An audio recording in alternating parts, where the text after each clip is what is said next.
You're talking to the Rolex wearing, diamond ring wearing, kiss stealing, woo, wheeling dealing, limousine riding, jet flying, son of a gun, and I'm having a hard time holding these alligators down. Woo! You are watching the leaders in full immersion gaming, and this is the pregame show only on the NBL Network.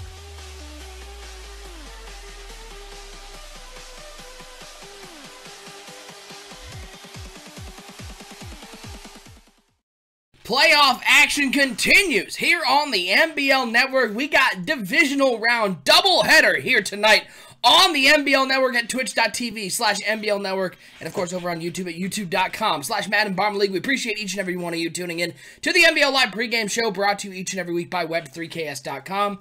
They do our overlays here on NBL Live. They do a ton of other graphics for all of our network shows. If you or anyone you know needs graphics done for an affordable price, hit up web3ks.com. They are the leaders in affordable graphic design. Thanks for hanging out with us tonight, folks. I'm always Shu. I'm hanging out with my man, the commission himself, Bomber. First game we have on tap for you, we've got the New England Patriots taking on the Cleveland Browns, followed by the New York Giants taking on the Seattle Seahawks. Bomber, another doubleheader here on the NBL Network, continuing to show all the playoff action every single game here on the NBL Network. It only ramps up from here. We're getting down to the best of the best. Yeah, absolutely. You know, we're doing doubleheader after doubleheader after doubleheader tomorrow, and then I think we have another doubleheader for the championship game, the AFC NFC doubleheader, I think on Friday, and then we have the Super Bowl coming up on Saturday. It's really starting to increase right now and really get going. I'm really excited right now for the NBL. This playoffs has been a success so far, and we still have a lot of action left. Yeah, let's reset the table here so you guys can see where we are. And a big shout out to all of our guys over at Bleacher Report, JY, Timbo, Hop over there. Everybody helping out at Bleacher Report. Appreciate everybody, Bananas, getting this graphic together. Here's where we stand right now. 4 divisional games. 2 tonight. That's the Patriots and the Browns and the Seahawks and the Giants. Tomorrow night at 7 o'clock Eastern, once again, we'll have the other 2 games. Chargers and Steelers and the Lions and the Saints. We're getting down to the nitty-gritty. Bomber, I think most people, if you looked at these 4 games, apart from maybe the Saints over the Vikings, you sort of did get the feeling that the right teams are here in the divisional round, and we've got some marquee matchups coming up. I'm just looking at that Chargers-Steelers game. The Chargers coming off that first-round bye. You wonder, will they be able to keep the momentum from their undefeated season? We've never had a team go undefeated and then go win the Super Bowl, and they've got a tough matchup in the first round of their playoffs against the Pittsburgh Steelers.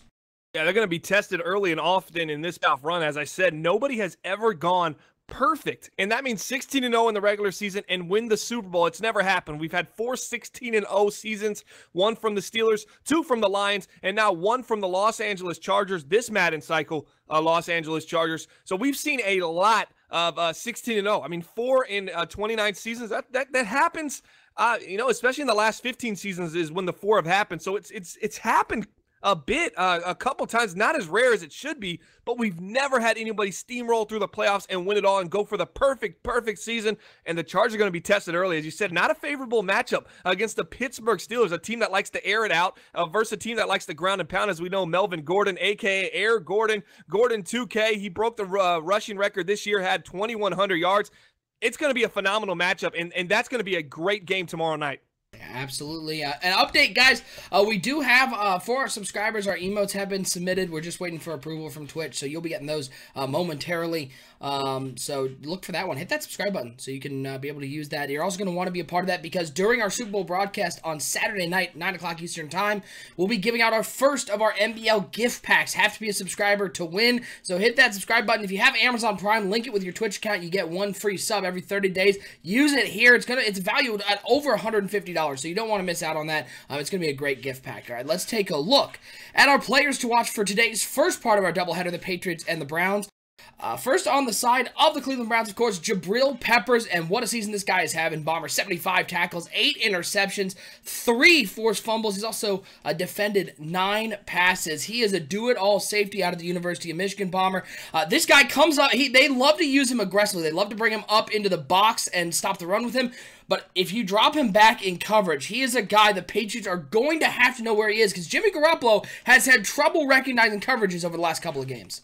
Yeah, Jimmy G has really struggled interception-wise. We'll get his stats in just a bit. But Jabril Peppers, 5'11", 213 pounds. He's a hard hitter. He's got 87 hit power. He's great tackling. He can get in the box and make plays. But in coverage, he's been phenomenal. 90 speed, 93 acceleration. He had 8 interceptions with 9 deflections. I mean, that right there, 17 plays, he's had his hand on the ball or he's intercepted the pass this season, and that's won a game. I mean, that is really great for a safety. That's showing that he's flying around and making things happen. I expect a big game from him today, especially going against an offense in the New England Patriots that really struggles to maintain and then control the ball. They're just very loose with the ball, and you see a lot of turnovers from Jimmy G. I think it's going to be a really big game from Peppers today. He's going to be all over the field, stuffing the run, making plays against the passing attack of New England. It's going to be a big day for this Cleveland Browns defense.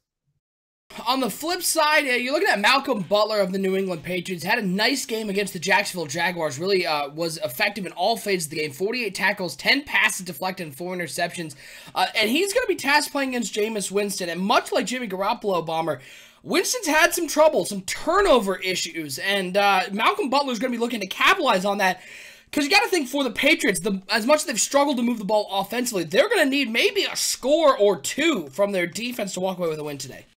Yeah, Malcolm Butler has been phenomenal this year, a little bit of a bright spot in a team that really has been struggling. They're 25th offense. They're only scoring 18 points per game. It's not good, but this defense has carried them to this 9-7 record. Now, you look at this Patriots team, you say 9-7. How are they in the playoffs? Well, they're in the AFC East, and that was enough to get it done as they edged off the New York Jets late in the season to win that division. But this is when the Patriots are most dangerous. They are one of those teams that can kind of go on the road, and you don't expect them to come out with victories, and they did it in NBL Season 26. They get hot, they turn up, and this is when they become that deadly team where you're like, okay, well, I know the regular season Patriots, but the playoff Patriots are a completely different team, a completely different franchise. And in order for them to be successful during this playoff run, they're going to need a lot from Malcolm Butler in that defense. And for the record, Jimmy Garoppolo, 7 touchdowns, 20 interceptions this season.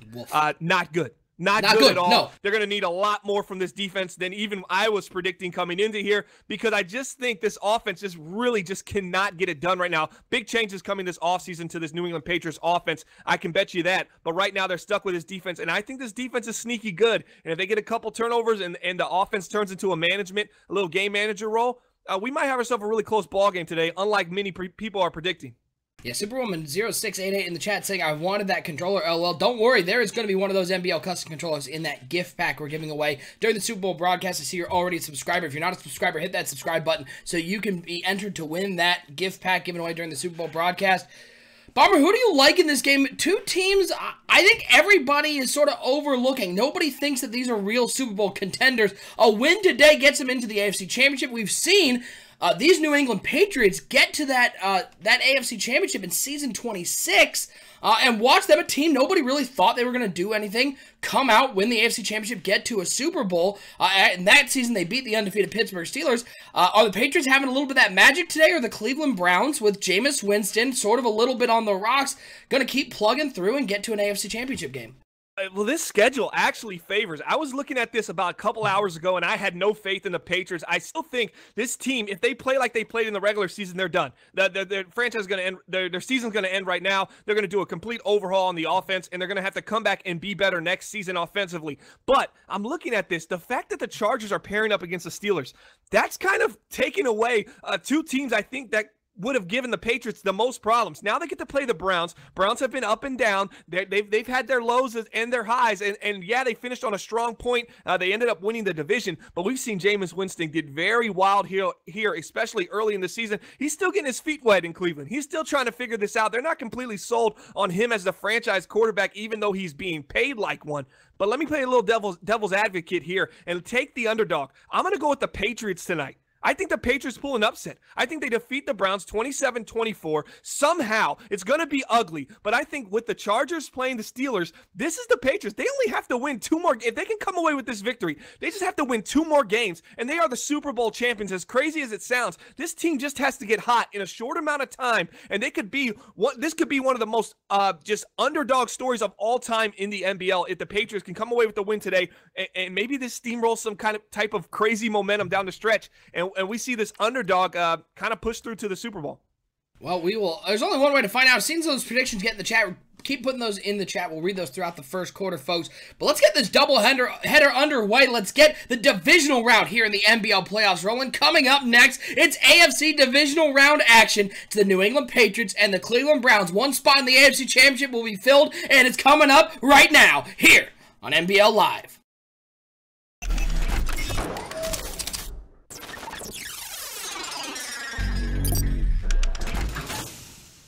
My name is Rex Dixon. Craig Stein. Clint from EA Sports. You're watching NBL. You're watching the NBL Network. And you're watching the MBLN Network. Empty backfield for Atkins. He's been dropping back to pass here on 4th down.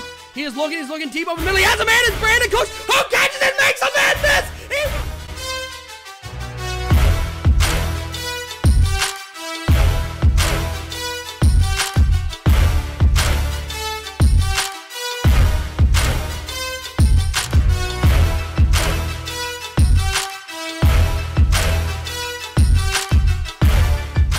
Oh, that's Woodard is touchdown. dropping back. He's got open over the middle. It's Wow. and That big playmaker Look at ability. him He go. finds him again. into the end zone. Another touchdown.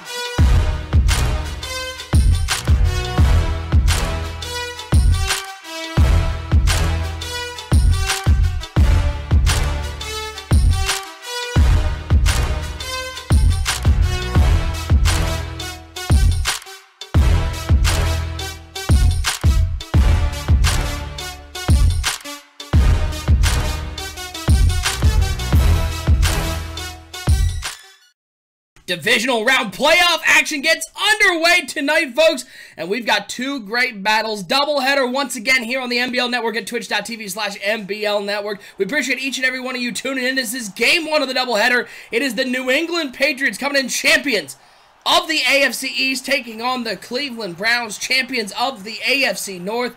I'm OSU. I'm hanging out with my man, the Commish Bomber. The Cleveland Browns ended up taking that division away from the Pittsburgh Steelers, a reign that lasted for many seasons. The Cleveland Browns sort of surprised everyone by being able to win this one, especially after having some bumps in the road in the first half of the season, but they came on strong at the end. They were able to take the division away from the Pittsburgh Steelers. Does that give them a little extra bit of confidence coming into today's game, or is regular season out the window? It's playoff time. We're focused on that.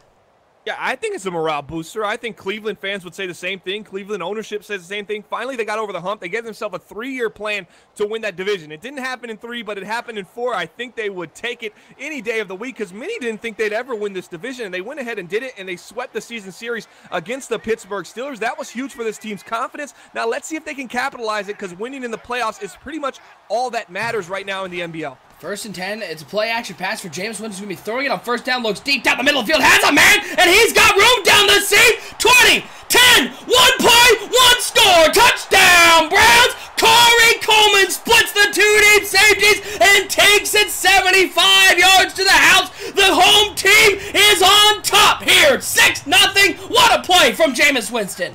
Yeah, I don't like that. I don't like the cover 2 to come out early. I like the aggressiveness from the Browns. I like touchdown Browns. It sounds right. It goes together. But come on, Patriots. The strength of your team is your defense, and to give up a big play early, you're putting your offense in a hole that I don't know is something that they're going to be able to dig themselves out of. This team does not play good from behind, and let's see what this New England Patriots offense is made of. And are we going to announce this Saturday what we have going on the EA Madden NFL channel? I just got the green light to go ahead and announce it today. Go for it. OSU, would you want to do the honors it's right all now? you, homie. It's all you. We're going to be promoting it as we go on, but I think we're going to have a pregame kickoff, our pregame show starting about 8:50 p.m. Eastern Standard Time. Does that sound right to you, OSU? Correct. So this Saturday, that's going to be February 24th. Also on the EA Sports, EA Madden NFL Twitch channel, the official Twitch channel is going to be hosting our game at 9:15 p.m. Eastern Standard Time. Is going to be the precise kickoff for Super Bowl 29. We'll have more information on our Twitter at Bomberly. You can follow us there. And subscribers, we got some giveaways coming this Super Bowl, don't we? Don't we have some kind of great gift pack you want to let our subs know about if you're subscribing to our channel? Yep, as James White loses 2 on 1st down, going to bring up a 2nd and 12. Yep, we're going to be giving away the first of our 3 NBL gift packs. Including that gift pack, you're going to have an NBL custom controller, some Xbox Live gift cards, some NBL MBL swag, a bunch of stuff in that gift pack valued at over $150. We'll be giving that away to our subs during that Super Bowl broadcast. Again, big shout out over to the guys at EA, especially John White and Crello, who helped set this one up, and of course the support we've gotten from Rex Dixon and Clint Oldenburg over there. Setting this up, they're going to be hosting our Super Bowl over on the EA Madden NFL channel and right here, twitch.tv/MBL Network. Kickoff at 9:15. Pregame is going to be 8:50 exclusively here on the MBL Network. Second and 12 for Jimmy G and the Patriots. A quick throw over the middle into the tight end McIntyre. Big target for Garoppolo. And we're still in the works on a couple other giveaways, Bomber. It's not just going to be the actual gift pack. We're going to look at a couple other giveaways. The one common thread, though, is you got to be a sub here on the network. If you have Amazon Prime, connect that to your Twitch. Use your free sub here. If you don't have Amazon Prime, it's $4.99 to subscribe here. And you can be entered in all the giveaways. All of our giveaways are sub giveaways because we want to continue to give away to the people who have helped support the network. As this throw underneath, complete to Ward. As Ward breaking a tackle, going to get up near the first down mark at the 47-yard line. They're going to give him the first down. Jimmy G early, throwing the ball and getting a couple completions. The Cleveland Browns pass defense, Bomber. Jabril Peppers, very talented at the back, but they've had trouble stopping the passing attack at times this season. Yeah, absolutely, they have, and that's what's going to give this offense a chance to get those points right back on the board and tie this game up. A big shout out to Miguel in the YouTube chat right now. Head on over to twitch.tv/MBL Network. That's where all our guys are. That's where the chat about this game's going on right now. And hit that subscribe button and be a part of this action and be a part of helping grow this great MBL Network community. 1 yard loss on the play for James White. Going to bring up a second 11 for the New England Patriots. We've seen them on NBL Live a couple times here at the end of the season, and they have struggled offensively. We've seen them really only able to work underneath, but we've already seen one pass down the field to McIntyre. Let's see if they try to push that a little more. Second and 11 for the Patriots. I formation. Jimmy G under center. It's a play action pass. He's going to be looking to air this one out. He's got a lot of deep routes. He's looking deep down the right side for Ward, and a great defensive play. Is Kanye262 now hosting our stream. Appreciate the host there, Kanye. A deep pass, one-on-one to Ward. Would have liked to see him maybe go to the crosser who got the cornerback over there got pulled downfield by the streak on the right side. Instead, he goes for the home run ball and gets nothing on the play. Malcolm Ward, he only had 6 catches on the season for 121 yards. He is a rookie out of Tulane University, 22 years old, 6'1", 216. We've seen him targeted twice already. He does have 93 jumping and does have the 6'1" size. That's what they like about him right now, as you see him playing in the replacement of Brandon Cooks. A quick blitz coming up the middle, but Garoppolo gets rid of it and dumps it off to James White. Gets up to the 40-yard line, gives him 8 on the play, bringing up a 4th and 3. Gets him into field goal range, so they're going to attempt this 57-yard field goal attempt to win at their back, so they do have a chance to hit this one from the 40-yard line. Patriots looking to get points out of this drive. It's a 10-mile-an-hour wind coming from right to left. As they're going to attempt this one from the Browns helmet at midfield. Ball is down. The kick is up. Does it have enough leg? Yes, sirree, it does. 57 yards out, and the Patriots get points on their first drive. Not a touchdown, but a win for the Patriots. Their offense has struggled to get points at times. It's been a common thing, though, for the New England Patriots this season. It seems like they always have the wind at their back, and it's going an insanely amount speed right now, and they're able to kick these 55-plus field goals. They have the most 55-plus field goals in the NBL right now, and they've had this happen multiple times. They really trust their kicker. They've kicked those 60-yarders, 61, 62-yarders for the game. We saw it happen a couple times this season, and right there to come away with points when you're only at midfield and you should really be punting the ball, it might be huge for this offense. Now let's see if this defense can kind of find their feet here against this Cleveland Brown offense who went 1 play, 1 touchdown here early in this game. Acer1417 now following here on Twitch. Appreciate the follow, Acer. 1st and 10 for the Cleveland Browns. They scored on their first play of the game. The Patriots looking to just play a little better than giving up a touchdown on the first play. It's going to be hand off to Isaiah Crowell over the right side. Breaks the tackle, but he's going to be taken down by Dunbar at the 24-yard line. 3 yards on the play.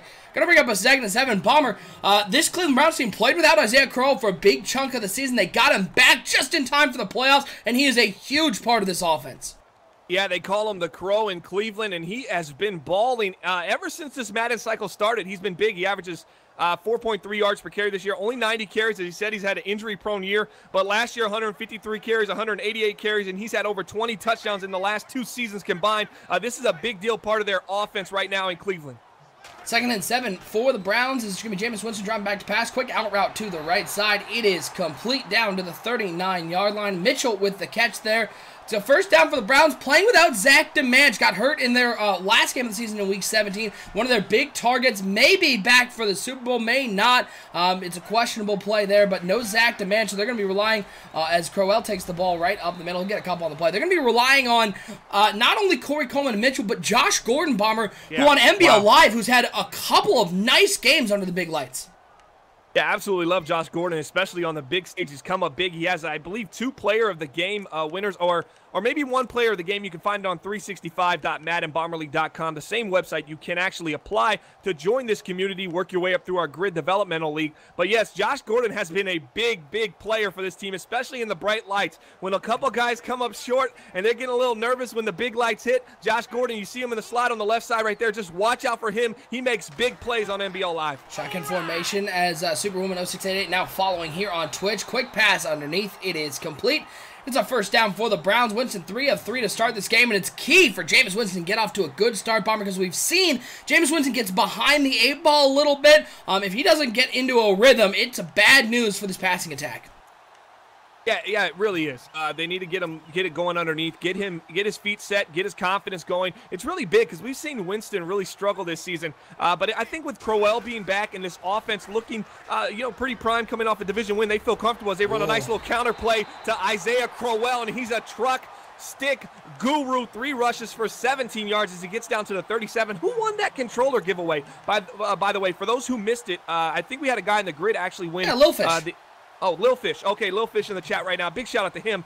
So his controller will be en route probably by the end of this week. Yeah. He might have the We'll send it out after early the next week. Yeah. Oh, okay. Well, we've got like 4 double headers. It's just going to be a moment to send it out because the network's got some things going on. But it'll be, it'll be absolutely, by end of this week, we'll have it sent out to Lil Fish. He'll have that one before the next season for the grid. He'll be able to play with that. Absolutely.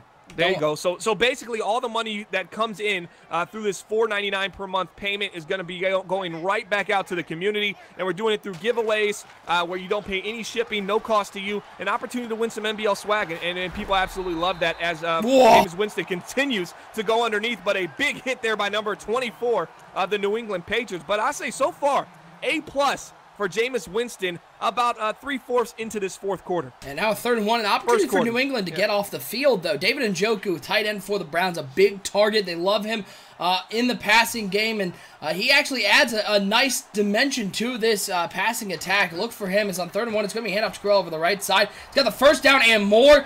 Boy, if he didn't go for the old air truck there to nobody, I think he's in the end zone. Instead, he's taken out of the 15-yard line. First down, Browns, as the offense looks like they are rolling early in this game. Yeah, a couple big hits so far laid out there in this game. As Pricey says right now, a lot of big hits tonight. I think it's kind of getting the head of Crowell. He's just coming off injury. He's trying to protect himself, so he's truck stick in air, but he doesn't care because he still picked up a lot of yards. 1st and 10, and now they're on the Patriots 15 inside that red zone, and this is when they get really dangerous. Quick throw underneath, possession catch there at the 10-yard line, only 5 yards on the play. Gonna bring up a 2nd and 6. That's Duke Johnson with the catch. This Browns team, lots of weapons offensively. We talked about Zach DeManch not playing today, but with Josh Gordon, with Corey Coleman, with Mitchell, with David Njoku, the passing attack is filled with weapons, and then you add in the Isaiah Crowell rushing attack. It's hard to really guess what this team is going to do because they can hit you in many different aspects of the games. It's going to be 3 wide receivers for Jameis Winston, 2 over to the right, 1 over to the left. Isaiah Crowell behind Jameis Winston under center, single back formation. He drops back to pass here on 2nd and 6. Has a man wide open underneath. I don't know what defense the Patriots called, but that was a horrible defense for the goal line. That was 2 wide open guys underneath. A little cover 3. Mabel, I don't understand people who call cover 3 on the goal line, Bomber. Can you explain it to me? Because it's a horrible defense defending underneath. And then you add in the Mabel concept with put 2 guys on one side of the formation. That's an easy pitch and catch, and it should have been a touchdown. Yeah, you look at that play. Cover 3 Mabels is really great against flood concepts. If you're pretty positive the side that they're going to or deep crosses where you have 2 or 3 combing over to one side of the field. I do not understand the call that close to the end zone. I like to see some cover 2, but even a camera angle change right now, the Patriots are in all kinds of trouble. Yeah, it's a touchdown. Shout out to Timbo for letting us see the player lock cam, but Isaiah Crowell easily took that to the end zone. Touchdown, Brownies. as they go up 2 scores in this game here at home, and now the Patriots offense only got a field goal last time. That was a 57-yarder.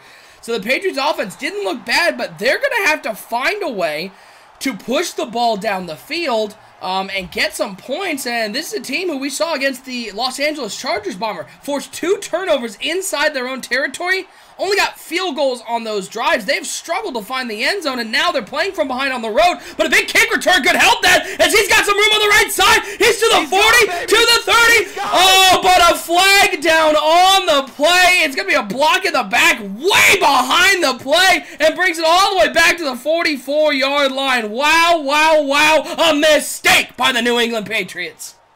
Yeah, it was a big opportunity there, blocking the back. They're still at the 44, but now the win's against them, so there's no more 57, 58, 60-yard field goals for the Patriots. They're going to actually have to drive the ball down the field here. Can it be done? We will find out, but when we talk player of the game before this, and we talk how can the Patriots win this game, I was big on defense. Defense needs to create turnovers. Giving up 14 points in just over a quarter of play is not going to get it done. That's going to get this team blown out. I need to see the offense come up and kind of hold on to this game a little bit and keep it close so this defense can kind of find its bearings early in NBL Live broadcast number 183. First and 10, handoff to Collins right up the middle. Going to get 4 on the play. A great point. Chunky in the chat saying that's the Z-Star Luck playing in.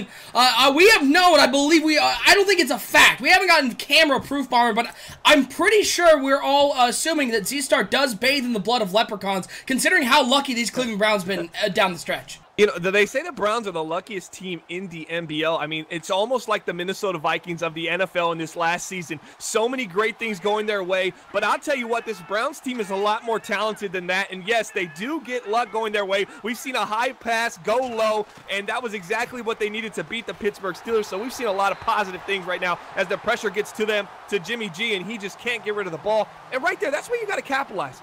You know, that overload blitz comes. You got 5 routes with 4 guys guarding it, or 5 guys guarding it, 1 man to beat 1 man. You have to get the ball off if you're Jimmy G. You have to be sharper. You have to be ready. All the hesitancy. You can't go through 2 to 3 reads. And he tries to do it there, and he takes a hit as he throws, and now it's going to be 3rd and 6, and this is where the Patriots really struggle. 3rd and 6 for the Patriots. He's got empty backfield, 4 wide receivers dropping back to pass. Is Garoppolo looking. Runs into his own blocker. Breaks a tackle in the backfield and throws it all the way across his body, and Ward can't make the catch. Oh, that was just a calamity. That was none of that should ever be attempted by anybody. Do not try this at home. That is not how you should play the game, as the New England Patriots are going to have to punt this ball away, and Cleveland an opportunity to put this one away in the first half. I like Jimmy G's fight right now, but I really question whether that was the right thing to do. Throwing across his body like that, he did find the receiver. He couldn't hold on to it, but that's usually when you get into trouble, and that's some danger area. And this is a team that really relies on field position. You don't want to give up a big turnover and give up that field position, as now the ball's going to be on the 24-yard line. It's going to be on the Cleveland Browns 24, and they got to go 76 yards to score. That is big. For this New England Patriots defense. They live on field position. You don't want to take it away if you're Jimmy G by throwing, having an errant throw where you're trying to turn something into nothing. I mean, nothing into something. Sure. Well, either way. As a lot of people pointing out in the chat, the tight end wide open up the seam. Yeah, Jimmy G locking in on 1 receiver. As a quick corner out to the outside is complete. It's a 1st down. And the first time we get to talk about Josh Gordon with the catch on the right side. Easy pitch and catch for the Cleveland Browns. And this offense, who has looked at times out of rhythm, Bomber, they look completely composed and confident today here at home against the Patriots. Yeah, when you can run a crossing route to Josh Gordon, he can beat man coverage on the break on the crossing route deep over the field. I mean, he's still got a lot of juice left, and that is a nice a weapon to have as your 4th on your depth chart at wide receiver. Just imagine if every team had a, as it looks like Bradham's going to be, is that muscle cramp, so he will be returning. 2nd and 9 here for the Cleveland Browns offense. But imagine that. Your 4th wide receiver can come in and beat man coverage basically against any corner. I have yet to see a corner that can really stop him, and he's beating them on crossing routes, outs, post routes. I mean, this is just a weapon right here in Josh Gordon. I think he's really earning his spot and solidifying himself as having a career here in the NBL. Pass right up the seam to David Njoku, who makes the catch in front of the safety. A perfect 8 of 8 for 167 to start this game. And you talk about home field advantage playing in, Bomber. It just seems like Winston, he's struggled on the road at times, but you get him here at home in the playoffs. He feels comfortable against these New England Patriots. Is on 1st and 10. James Winston dropping back, blitz coming up the middle, and he gets rid of it quickly. But Malcolm Butler on the outside jumps the out route, and it's picked off the defense, making a big play. The timing route Butler knew exactly what was coming. A quick out and a turnover for the Patriots defense. And just like that, you look at the chat right now. I really hate Mark saying Jameis looking calm today. And then another comment was my man Z-Star with the dots today. Interception by Winston precedes that. So a couple big things we're noticing right now is Winston, even when he looks his best, he's capable of making that errant throw, and now the Patriots got the ball, and they got an opportunity to close on this lead. I formation, White at the top of that I. Two wide receivers out there for Jimmy Garoppolo looking to get something going offensively. It's a handoff to White right up the middle. Fighting through a couple tackles, he didn't get a good gain on the play. 26 to the 26-yard line, give him 5 on the play. The rushing attack for the Patriots has been good at times. It just seems like every time I see White and Collins out there, the good running backs, you will watch Melvin Gordon run Bomber, you see him really identify the lanes. It just seems like White and Collins are always just sort of running up the backs of their own offensive linemen, and maybe praying a little too hard that something's going to open up. Yeah, a little turbo too early. You need to kind of pace yourself. Take a little bit of from Le'Veon Bell's playbook in Pittsburgh. Just have a little bit of patience and trust your blocking, and then accelerate through the hole. White up the middle there on the run again. Going to get to the 29-yard line. Another 3 yards on the play. Going to cut it to a 3rd and 2. Again, folks, we appreciate each and every one of you tuning into NBL Live, broadcast number 183 here on the NBL Network, twitch.tv/NBL Network, and, of course, over on YouTube at youtube.com/Madden Bomber League. I'm OSU. I'm hanging out with the commish himself, Bomber. Divisional round doubleheader. We got another one coming up tomorrow night, 7 o'clock and 9 o'clock Eastern once again. Probably starting closer to 8:30 for the second game. For both of these doubleheaders, you don't want to miss that one. 3rd and 2. Shotgun formation for Garoppolo. 3 wide receivers. 2 over to the left, 1 over to the right. White in the backfield, and they're going to hand it off to James White, who tries to go outside. And James White, turn it upfield and get your 2 yards as they're going to lose 2 on the play, and they get the turnover they need. And once again, this Patriot offense proves their ineptitude as they can't even get a first down off the big play from their defense. Yeah, I didn't like the play calling. I didn't think that gave Jimmy G and this offense an opportunity to drive the ball down the field. They played very conservative, coming off a pick. When you get turnovers against the Browns, you have to capitalize them as a great special teams play right there. I believe that's Quentin Dunbar with the tackle. It's going to put them at the 25, and once again, they're playing this field position game on a great punt, great special teams, 75 yards for the Cleveland Browns offense to go. Let's see if the defense can come up with another turnover, because they're going to probably need 2 or 3 to stay in this game. Hand off to Isaiah Crowell. He's got a big hole up the middle, makes a man miss. He's got some room to the outside. Look at the burners get turned on. Break a tackle. The Crow is gone. He's to the 20, to the 10. Touchdown, Browns. An opportunity for the Patriots go by the wayside. And 1 play later, Isaiah Crowell takes it to the house. It's been blown open here in Cleveland. Yeah, and that's how great Isaiah Crowell is. I mean, you look at a guy in NBL Season 26 who ran 275 times for 1,715 yards. He broke the record that year. He had 18 touchdowns. He followed up with another 1,000 rushing yard season in NBL Season 27. And then he's been plagued with injuries. He's still electric. He still can get it done. He's only 27 years old, and that's why the New England Patriots offense needs to come out after turnovers and be a little aggressive. This passive conservative style offense is not going to work against the Cleveland Browns.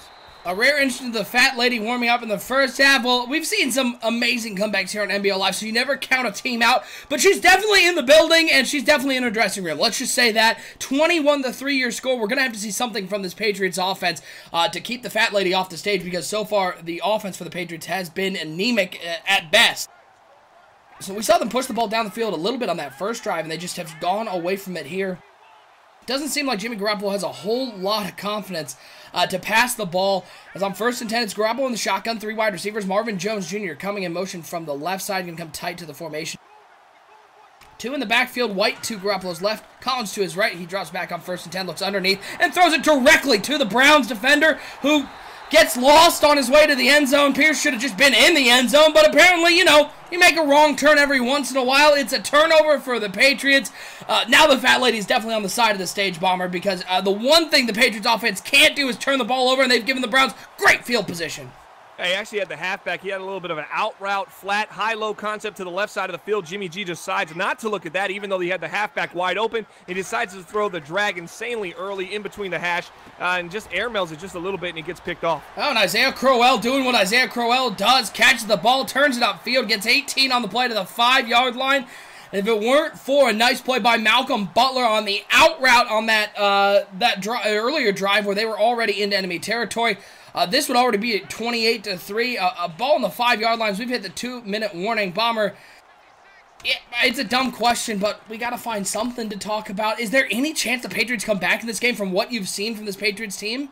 No, I mean, I expected this game to be close throughout, and I expected the pressure to be on Jameis Winston. Now he's going to be playing loose, 21-3. They're going to come away with at least 3 points here. That'll be 24-3 at least, probably 28-3 as it's first and goal. And you know you got the Crow, and he's going to pound upfield. He gets down to the 3. If it's 28-3, I mean, we've seen this story before. Wasn't that the score of the Falcons-Patriots? Yeah, MBM in the chat says Falcons blew a 28-3 lead. Yeah. I will say that Atlanta Falcons team is much more talented than this Patriots team. They had much more offensive firepower. And yeah, and the Browns aren't those Falcons, and these Patriots aren't those Patriots. So it's gonna be a long climb. I mean, hopefully they can hold to 3 here, and then they got to try to get some points on the board before halftime. But we do have a great game coming up. Broadcast number 184, Giants at Seattle Seahawks. Seahawks with a number 2 seed in the NFC. That game I think is going to be very, very good. It's going to be a high vertical attacking New York Giants team versus the ground and pound Seattle Seahawks team led by Russell Wilson, though. Yeah, Russell Wilson has taken this ground and pound team, and he's been phenomenal this season as they do hold him to 3. So there is some light at the end of the tunnel maybe here for Bruce Arians in this New England Patriots offense. Yeah, 3 straight runs by the Browns, and they're going to be forced to kick a field goal here from the 2-yard line, 19-yard chip shot. For the Browns to extend this to a 21-point lead, it is up, it is good. Patriots going to get the ball back, 2 timeouts, 1:08 to go. But, you know, we haven't seen this Patriots really have any success down the field. If they can get down the field and they can get a touchdown, maybe there's a little confidence going into the locker room. But so far it's been the defense has let down this Patriots offense. They haven't really been able to do a whole lot. And then you add in the offense not being able to move the ball, Bomber. It's just a recipe for a really bad game against a Browns team that they're just clicking right now. They are playing what may be their best game of the season. Yeah, so I expected the Patriots to come out and play some Patriot playoff football, and I'm basically seeing the same New England Patriots we've seen for the last 2 seasons. They didn't make the playoffs last year. They limped in this year as the division winner of the AFC East, and they look at the same team in the regular season, struggling to move the ball. The defense is lethargic at best, but sometimes you get a big play out of Malcolm Butler. Blitz coming around the outside. It's going to be just a toss-up to Williams. And wow. Boy, that's how you draw. Let's remember, though, Jimmy Garoppolo's in there 3 of 8 right now. He started out this game 2 of 3. Yeah, so he got off to a nice start. He had a seam pass to start the game, then went underneath for the next one. And it's been pretty much treacherous waters since then for Jimmy Garoppolo. He's really struggling.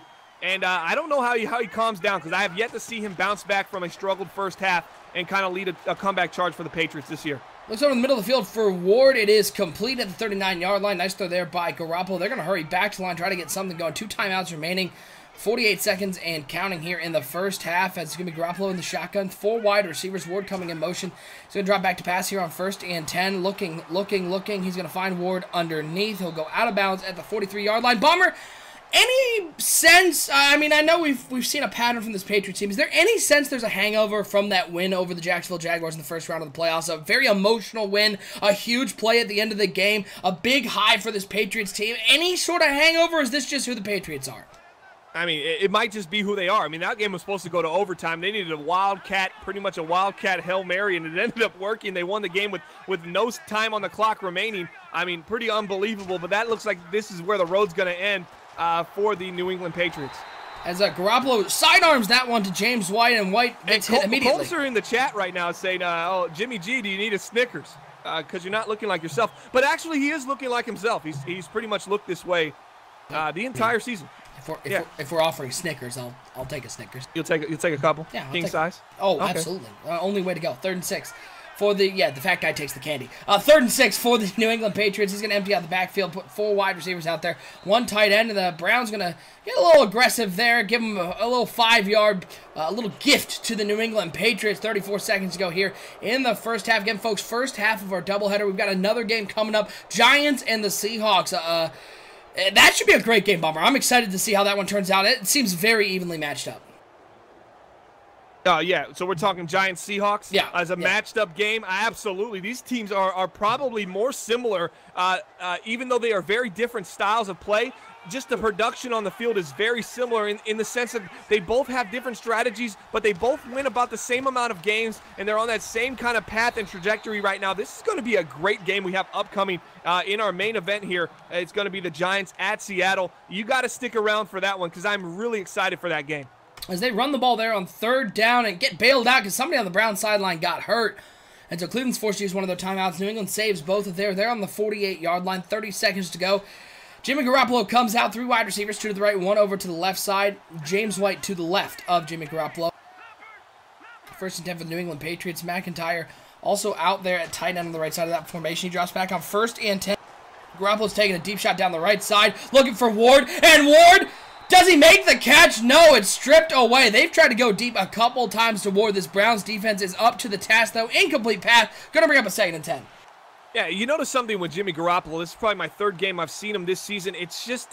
It's very frustrating to watch. It's an out route, a drag route, or they're very comfortable just chunking it up for a 50-50 jump ball. They haven't caught any of the 50-50 jump balls yet, and hence why Jimmy Garoppolo's look so poor right now in his completion percentage. They really need to just change this offense up a bit, and I don't know if they got the personnel to do so. Oh, Ward with a nice move on the outside. He's got some room to the 10. A little stop and go, goes out of bounds at the 7-yard line. That was just a little C route. He made a great cut. Maybe got away with a little bit of a push off, but a great throw from Garoppolo, and they're in business. They're at the 7-yard line. Nice throw there from Garoppolo, although we're back to, it's been one of the routes that Garoppolo's been able to throw. They love running those C routes. Yeah, and you look at a kind of a bright spot right now. You look at Malcolm Moore. He only had 6 catches, 121 yards on the day. I talked about him earlier from Tulane University. This guy, 6'1", 216, he was a 5th-round pick in NBL Season 29 rookie draft. He's showing a lot of potential. He's showing that he can maybe be a guy that essentially – that you can play out there on the field, and he can actually get you some production. So this might be a bright spot. Cooks returns, then you have Ward, and then you have Marvin Jones. That's a nice little trio right there for the New England Patriots. Patriots going to use one of those timeouts. A lot of hot routing at the line, and apparently 7 hot routes was not enough. They just got to call timeout. As a couple guys in the chat, I really hate Mark saying a touchdown would be huge here. Pats get the ball at the half. Absolutely. That would be a big play for the New England Patriots just to find the end zone. Just to get a little confidence back into the offensive side of the ball, because there hasn't been a whole lot of confidence for Jimmy G and this Pats offense. 1st and goal, 4 wide receivers, 2 to each side. James White in the backfield on 1st down. 16 seconds go. They're on the 7-yard line. 1 timeout remaining for the New England Patriots. Going to be dropping back to pass. Looks back at the end zone, and it's over the head of everybody. Probably good. That was double coverage over there on Williams. Going to bring up a 2nd goal for the New England Patriots. Again, folks, hit that subscribe button here on Twitch. You don't want to miss out on any of the giveaways. We're going to be doing some sort of giveaway during the Conference Championship doubleheader on Friday night. And, of course, during the Super Bowl on Saturday, we'll give away that first, the NBL gift packs. And we'll have some other giveaways as well. Looking to do at least to give away a quarter. So you got to be a subscriber to be a part of that. $4.99. It's really simple. Hit that subscribe button. You don't want to miss out on any of that. 2nd and goal for the New England Patriots, ball on the 7-yard line. Bunch formation, 3 to the right, 1 over to the left side. James Jones, the only one on that left side. McIntyre going in motion from right over to left to Sub-Zero 644. Now following here on Twitch. Garoppolo dropping back to pass on 2nd and goal. Rolling to the outside. Looks like he's going to take it himself, and he fumbles it as he dives into the end zone, but it's recovered by the Patriots. Oh, is that not the most Patriots touchdown bomber you've ever seen? They go for the little quarterback scramble. Garoppolo fumbles as he's getting into the end zone, but bailed out a little bit by his own team. They get the points they need before the half, as the extra point is up, and it is good, and it's back to a 2-score game. Yeah, I didn't like the play call. I didn't like the adjustments at the line of scrimmage from Jimmy Garoppolo, but he made it all right, I guess, by diving into the end zone. But he does fumble it, but his team comes up big, and now they're only down 14. They're going to be heading into halftime. It's not looking that much of an insurmountable lead right now. I mean, 24-3 did seem like a large number to come back from, but now 24-10, you're kind of right back in. If your team can get you another turnover, your defense, you might be able to close this to a 1-score game. 2 seconds remaining here in the first half. Let's see what the Browns do. You got to think they're just going to come out and kneel this one out. They've had enough injury problems this season. They don't want to get anyone hurt as they line up into the Z-Star formation and take that knee, and we're going to get to halftime, 24-10. Cleveland on top over the New England Patriots. Pat's getting the ball back. That touchdown, huge for confidence, Mom. We talk about confidence and momentum, and that was a big drive for the Patriots getting downfield. It wasn't pretty. It wasn't the most flowing NBL football you've ever seen, but it worked, and it got them points on the board. I want to give a shout out to YouTube right now. Ed Ritter said, if the Browns do this in real life, I might have a heart attack. I would. He's talking about a Brown. He's been 100%. a Browns fan for almost 40 years. Struggle's real. 40 years of misery. OSU can relate to that. Been a Browns fan as well. Gronk in the chat of the YouTube chat saying, why does this man look like Bruce Arians? That is actually the coach of the New England Patriots right now in the Madden Bomber League. We're in the 4th season of Madden 18. Also, Matthew, I can't pronounce your last name. He says, hi, what's up? What's going on? All right, guys. No, he actually says you look like Bruce Arians. Oh, I do? Oh, that's a compliment. Oh, so you just need the Bruce Arians swag, that little, what is that? What is that? Oh, it's picked off for the Browns on the first play of the drive. They're going to get a touchdown. Defense coming up. Big Garoppolo. Another bad pass and another play from this Browns defense coming up huge. All that momentum, all that confidence, Bomber. Toss that bad boy out the window. Jimmy G, still the MVP for the Browns. Yeah, and it wasn't that bad of a read. I mean, kind of covered, but not blanket coverage. I've seen him throw worse today. Maybe he got bailed out a couple times in the first half where potential picks could have happened. And, you know, the Madden gods always have a way of taking it back, and that was an interception, pick 6. The one thing they couldn't do was throw a pick 6 OSU and have a chance to win this game. Now they're down 21 points, so that 2-for-1 opportunity, the little Aaron Rodgers run right before half, it doesn't mean anything now. Now they're back down 21, and they got a half to go. It's not looking bright for the New England Patriots. Miguel Castillo in the chat saying, wow. Pricey saying, it's over. October saying Pat's looking for a quarterback this offseason. We talked about Ben Roethlisberger possibly going to New England. I think they have more problems than just the quarterback position. I know Garoppolo hasn't been good, but the rushing attack has been anemic. They need a lot of help offensively. It's on 1st and 10. Garoppolo being chased. He'll chuck that out of bounds. Going to bring up a 2nd and 10 for the New England offense. 6 of 16, 101, and 2 picks for Jimmy Garoppolo. We said a key to the game was the Patriots not turning the ball over, Bomber. They have turned it over, and the Browns have capitalized. Yeah, I think they need to fake hike a little bit more. It feels very aggressive here for the Cleveland Browns defense. I also think the offensive line for the New England Patriots, they need to upgrade that. It just does not seem like it's held up. Even in the Jaguars game, it seemed like they were constantly struggling to give Jimmy Garoppolo time. Lowfish in the chat asking bad throw or good coverage. A little bit of both, I think. The coverage was good. The throw a little off target, but at the end of the day, I just think that's one of those plays where Garoppolo locked in on one guy, and it was a great man coverage and tried to force it in there, and that ends up going the other way, 4-6, as this deep pass down the middle of the field looked like it could have gone to any number of Cleveland Browns, not to a New England Patriot, though, and the Patriots going to be forced to punt this one away, and the Browns, you got to expect now, it's going to be a heavy dose of Isaiah Crowell. They may already be looking forward to the AFC Championship. Yeah, I think the Browns could pretty much just kind of play a conservative game, just try not to turn the ball over or give any points to the defense of the New England Patriots, but a very deflated New England Patriots on the sideline right now. It's a nice spin move to the outside as he cuts it back in down to the 30, 60, 70 yards to go, for the Cleveland Browns offense right now to get a touchdown. About 40 yards to get a field goal here, as I think they have the wind going with them right now, so that opens up the possibility for a 60-yard field goal. If Cleveland scores one more time, it goes up 4 scores. You really aren't going to see much from this New England Patriots. I don't think the Patriots are a team that can put up 30-plus points in a victory. Oh, boy, and a big hole. What you saw, I mean, again, that was the epitome, I think, of the Patriots overthinking themselves. 3 tight ends to the left side. They shift their entire defensive line right, and the Browns go, okay, we'll ram it over to the left side where we have all the blockers and see it's a 12-yard gain.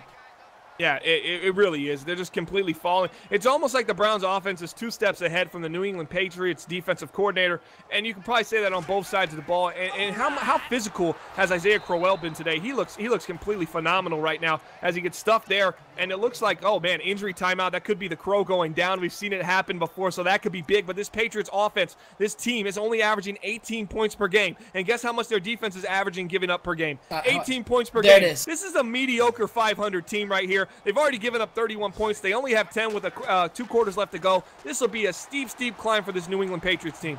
As this toss over to the left side of David Njoku, first down and more for the big tight end. As we saw Barons Jr. and Miguel Castillo both following here on Twitch. Appreciate the follow, guys. Hey, we want to give a big shout out right now to our pregame sponsor, web3ks.com. They do a ton of our graphics here on the NBL network. If you have a Twitch channel, YouTube channel, something you need graphics for, go over to web3ks.com. All business will work with you and be able to get you what you need. Web3ks.com, they're the leaders in affordable graphic design. 1st and 10 for the Cleveland Browns. As it looks like tight end going in motion. On 1st and 10, counterplay to Duke Johnson getting outside. He's got some room, takes a big hit, but gets down to the 32-yard line. 7 yards on the play. as it was Isaiah Crowell, a little bit of an elbow sprain. I'll be interested to see if they bring him back in here. They're up 31-10. I think there's no need to. This team struggled to run the ball with Duke Johnson, Bomber. He's not the same running back that Isaiah Crowell is, but he does have a nice place on this Browns team, especially out of the backfield. That scat back, a great pass catcher, and he has some breakaway speed if he can get him outside. Yeah, absolutely. Duke Johnson kind of struggled down the stretch, kind of redeemed himself in the final game against the Pittsburgh Steelers where he was 22 carries, 102 yards. But he went through a stretch, week 13, 14, and 15, where he averaged 2.5, 1.5, and 3 yards per carry. And it just seemed like his time was over. And right around the time that Crowell seemed to start getting healthy, he started practicing more. He wasn't a limited participant in practice anymore. And once Crowell started coming back, and it just seemed like, Duke Johnson kind of faded into the abyss. But he had a pretty decent season, almost hit 1,000 yards, 5.1 yards per carry. But the majority of it came at the beginning of the year, the first 8-9 games of the season. The joke, Bomber, was you said that the Patriots were deflated. Did I say that? Yeah. Nah, the pun wasn't intended, but man, that's sugar right there. That's sweet. I like that one. That was a good one by me as a I believe. Are we gonna say that? Jameis Winston, did you see that dive? Looked like he had. He hung in the air. Maybe he yelled out Jordan before he did it. I don't know. He looked like he was trying to dive into the passenger seat of the car with some crab legs in his hands. Just outstretched, get there. Just drive, man, drive. 1st and 10 for the Cleveland Browns. Shotgun formation for Jameis Winston. Handoff to Duke Johnson up the middle. Here's the other thing. This Patriots run defense has been really bad today. And right now, when you know the Browns are going to pretty much be ramming it down your throat with the run game, they're still giving up 8 yards. And they're sending everybody. They're sending everything in the kitchen sink, and they still can't stop them. Guys, clip at Jameis Winston dive and put some music over it. Duke Johnson, look at that big hole right up the middle, cut back, give him 10 yards once again, making that guy who had 2.3, 1.5 yards per carry look like Isaiah Crowell. This offense has racked up 358 yards of total offense, and we're not even at the end of the third quarter. An absolute shellacking here on NBL Live, but don't worry, folks, we've got one more game coming up. Seahawks and Giants will be starting immediately following this game. That one, we can only hope we'll be much closer. 1st and goal for the Browns. Why not? Another handoff. Why not? Touchdown Browns. Just right into the end zone. Wasn't even a question that the Browns were going to get down the field. They've extended their lead. The party has begun in Cleveland. This sets up a very interesting game for these Browns. 3rd round AFC Championship, and we'll have those Friday night doubleheader action here on the NBL Network. Chargers still having to play the Steelers. That one, an absolute coin flip in my mind. On one hand, we're going to have if the Los Angeles Chargers win, looking to keep the undefeated season alive, looking to baby. As the Gaming Turtle just subscribed over on YouTube, appreciate the sub. We're going to have the Chargers try to keep that undefeated season alive if they beat the Steelers. If they don't, though, Bomber, it sets up another divisional matchup. Browns and Steelers we saw in the AFC Championship last year. Another matchup. Those are two great games. If the Browns, whichever one they get, they got to feel like they've got two great matchups coming up.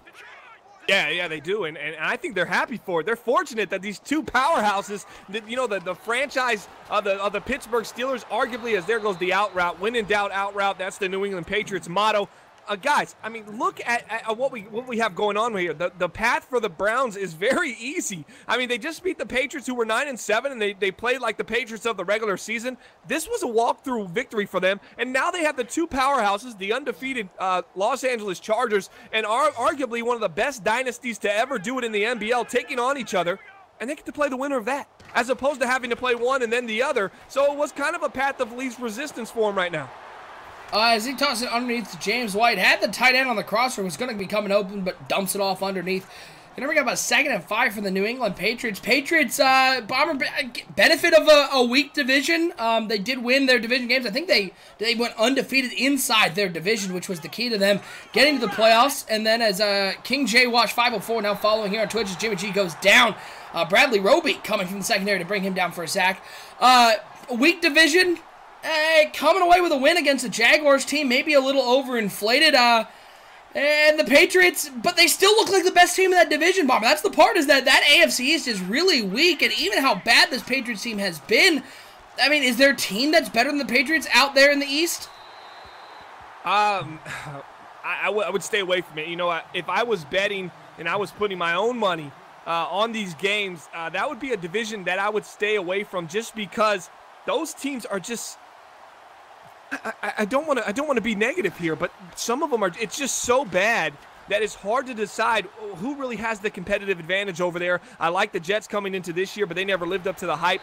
Quarterback play was atrocious. The Bills just completely fell off the map. The Dolphins, they're just consistently looking like they're in rebuild. And the Patriots kind of won just by default of those other three situations I just mentioned, but the Patriots didn't really just wow anybody. I didn't see them really beat anybody this season. I mean, they barely beat a Jaguars team who was missing the #1 overall pick, Daniel Shirley, the savior of the franchise. They were playing with some guy off the street playing quarterback. I mean, and it took them a miracle to beat them. So I'm looking at this Patriots team, and I'm just kind of head-scratching right now, wondering what's the next move for the New England Patriots. Yeah, I was just flipping through the division, seeing if I could see anything that, maybe tips off one of these teams. Is the handoff to Duke Johnson on the outside. He's going to get another first down. 6, 7, 8 yard, doesn't matter. This Browns team going to run over as just more bad news for the Patriots. McCollum goes down with that shoulder tear.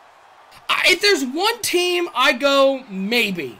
I know the Bills fell off hard, but the #3 passing defense, the #4 total defense, if they figure out the quarterback situation, they had Travis Bowman and Nathan Peterman playing quarterback. They're going to have a nice pick here in the upcoming NBL draft. They can find that. They've got TJ Yeldon, who I like. They've got David McIntyre, who came out at the end of the season, 6.6 yards per carry.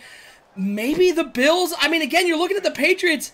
1 or 2 losses in the division could change who wins it, because the Patriots went undefeated and in the division against 3 teams who really struggled, as Duke Johnson's got a lot of room on the outside. 50-45 juke move near the 40-yard line to the 42. The Bills would be the one team I sort of go. You do question, though, Bomber, the Jets. They had injuries at quarterback. When Phillip Rivers went down, this team fell off a cliff. Maybe if they can solidify the quarterback position, but that whole division's a mess. And this whole division has drafted quarterbacks outside of the New England Patriots. So welcome to the network, it might be baby. the Patriots' turn to draft a quarterback as well. But yes, the Jets' quarterback situation is not panning out. They had a second-round draft pick they used a season ago, and it just didn't work out for them this season as they had just keep Phillip going. Rivers. He's gone. It looks like he's going to score. Yeah, why not? Put more on. Could we see a 50-burger here in the playoffs? Could we see the old 50-burger? It's looking quite like that way with 5:23 left. This is moving up to 44, about to be 45-10. Do the Patriots have any self-pride here to stop the Browns from putting up 50 on them in the playoffs? I mean, how disgraceful would that be? By the way, scoring that touchdown, his second one of the day. The guy who I would nominate for most likely to get beat up in high school, Wendell Smallwood. Unfortunate name, but nice breakaway speed. Absolutely, 45-10 right here. Broadcast number 183. OSU, we're approaching 200. I know it's got to be on your mind. We got anything cooking up for broadcast number 200? Our subscribers, man, we got to give a kickback to our subscribers once we hit 200. We got some gifts coming y'all's way up shortly here in the Super Bowl in the next coming weeks. But man, can you believe we're almost at 200 broadcast play-by-play broadcasts in the NBL? It's unbelievable. I think. Unisolated in our network chat posted that in the last year we've done 131 broadcasts in 1 year. Wow, that's it, huh? Just 130? That's all. It feels like 1,000. I'm not gonna lie. I've aged many years. My vocal cords have gone through a plethora of abuse. Patriots handed off to James White up the middle. He loses a yard on the play because why not? Gonna bring up a 2nd and 11. Patriots just trying to get out of here, get home. Cry in a corner a little bit. Again, we got that second game coming up, folks. Don't tune out. We got a great game coming up. The Giants and the Seahawks. Doubleheader action right here on NBL Live. And we'll have more doubleheader action tomorrow night. The last 2 games, Chargers and Steelers and Lions versus Saints. 2 great matchups here on NBL Live tomorrow night as well. As Garoppolo finds Williams up the seam, and he's got some room up the middle. 30, 20, 10, touchdown Patriots. Browns got a little aggressive there. They brought the man blitz. Garoppolo able to finally deliver an accurate pass down the field. And a nice throw. A real nice play from Jimmy Garoppolo. Means absolutely nothing because they are not going to come back in this game. Does give the Browns back the ball, so we might actually see that 50-burger. Yeah, I mean, if the Cleveland Browns going to pull off the gas, or are they going to just let their backups run full speed right now? We're going to find out here shortly. 45-17. I mean, what a blowout. Really 45-10. The man coverage came in. He started playing man after man after man, and the Patriots go, well, I can beat that, I think.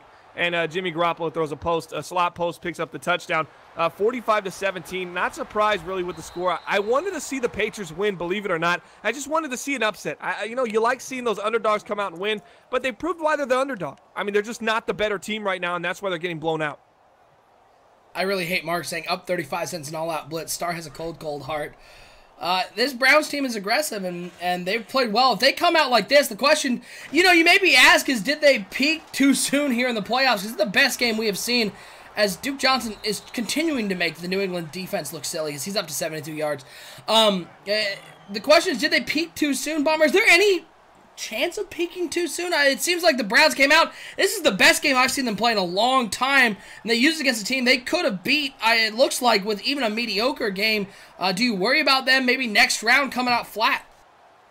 Well, I mean, they're playing a much better team next round, a legitimate playoff powerhouse next round. So, yeah, I worry about a lot of things with these Cleveland Browns. I just haven't seen the consistency yet. I don't see them making the Super Bowl. But, I mean, they're a good enough team to get there, and they are a good enough team to win it all. I just think the road's going to be a little difficult unless the Chargers or Steelers, the winning team, comes up with some really significant injuries that makes it a little bit easier. But, man, the Patriots in round 2, divisional round of the playoffs, that's an easy situation here for the Cleveland Browns, and they showed it today. I mean, a lot of people were picking a blowout for the Cleveland Browns, and they were absolutely right. The Patriots, who we thought they were right now, just not. Shout out to Dennis Green. Rip Dennis Green. Yeah. They were who we thought. They're exactly who we thought they were. There we go. Yeah. And we let them off the hook. This team is just not good. I mean, they're just really not good, and they beat a depleted Jacksonville Jaguars team. I mean, when you don't have your quarterback, and you're a team like Jacksonville, a young team, and you're relying on a guy like Daniel Shirley to kind of carry the load, plus some more, and make these important throws. You just didn't have that, and the Jacksonville, the Jags, they just really put their heart on the line, and that's why they made the playoffs. They played very hard, but they weren't really a playoff team this season without their quarterback. They weren't really looking to win anything, and they were hoping to come away with one win. They played close against the Patriots, but the Patriots were healthy that game. They got their starting quarterback. There's really no excuses right now for New England. Hey, why not? Another pick. Just Taylor with a nice pick on the outside. Little comeback route jump in that one. Browns getting the ball back here. Don't think I mentioned it. If I did, I'll mention it again. But I see through you subscribing to the NBL Network. We appreciate the sub. Appreciate all of our subscribers here on twitch.tv/NBL Network. Again, folks, giving away that NBL gift pack valued at over $150. Have that custom controller in it. It'll have some swag. We can do that during the Super Bowl broadcast Saturday night at 9 o'clock Eastern Time. You don't want to miss that one. All right, Bomber. A little storyline here. Owner of the New England Patriots came into the chat. Yeah. Old Timbo. Squad quit on me. Well, that's going to make players want to come play for you. A, that's going to make players want to play with you. B, there wasn't a whole lot of... we're not talking about a 5-fumble game here. There were some real bad reads. I don't think it had anything to do with the players on the field. And some of the worst reads weren't even intercepted. I mean, just chunked into coverage. When you live and die with the 50-50 ball, you're going to die very quickly because you can't win on 50% of these carries as another counter to the outside. Duke Johnson. Dude, how many counters do they have in their playbook? I don't know. Counters and tosses has been the heavy concept here for the Duke Johnson Jr. In this blowout with 2:30 remaining right now. They just really need to worry about getting off the field healthy right now. I don't understand the point of even driving the ball on the field. I might even be kneeing it out if I was Cleveland right now because honestly, health is. They want that 50 burger. They want the 50 burger. We know they want the 50 burger. Jameis Winston still in the game though. That's the one that surprised me more. Is that Jameis Winston is anywhere near the ball as a handoff to Smallwood. 3 carries, 48 yards, and 2 touchdowns.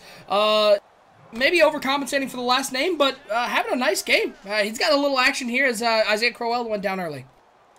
Crowell went down, and Duke Johnson came in. He didn't miss a beat. Now Smallwood's doing the same thing, running all over this Patriots defense. And this was the engine of this team. If the defense could have played well, and the defense was horrible. I mean, completely pathetic today.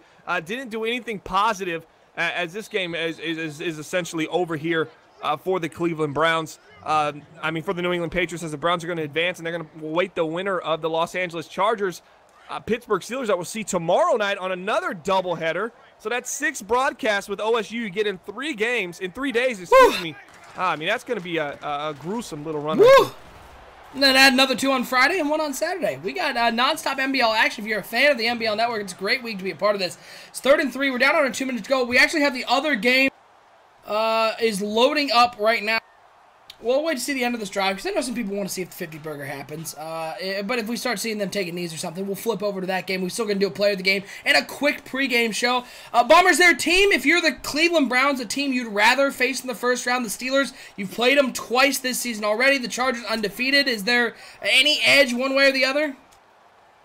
Man, it's 2 different styles of offense, but at the same time, they both have a unique, style of play right now, and it's as much as it's different, it's similar in production. It's hard for me to explain. A vertical attacking New York Giants. Giants are going to drive the ball down the field. Davis Webb's going to throw the ball down the field. Russell Wilson's going to pick and choose his spots. They're going to be defensive and ground and pound oriented. I think that creates for like one of the most organic, best matchups in the league. You see 2 teams with 2 different styles. Can they both keep up with each other? Yes. And if it's a ground and pound game, the Giants are just one big play away from pulling ahead. That's why I like the Giants here. But for something, my gut just tells me the Seahawks are going to win that game. So I'm kind of torn right now. Where are you at, OSU, with this game?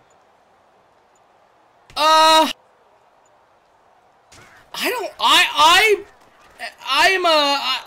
tend to lean towards the Seahawks because of what they do in the playoffs. I've been impressed with the Seahawks this year.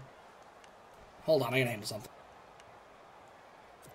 Ed Ritter in the YouTube channel saying, I got hooked on NBL because of OSU. His commentating is awesome. Thanks, Ed homie. Ritter, appreciate that, man. Absolutely. We 100% agree here. He gives a unique experience and perspective to what's going on as the Patriots continue to throw the ball. The team gave up on him, but the play calling is not giving up right now. Ed Ritter, big shout out to you. Go check us out on twitch.tv/NBL Network. That's where all the NBL and grid guys are right now.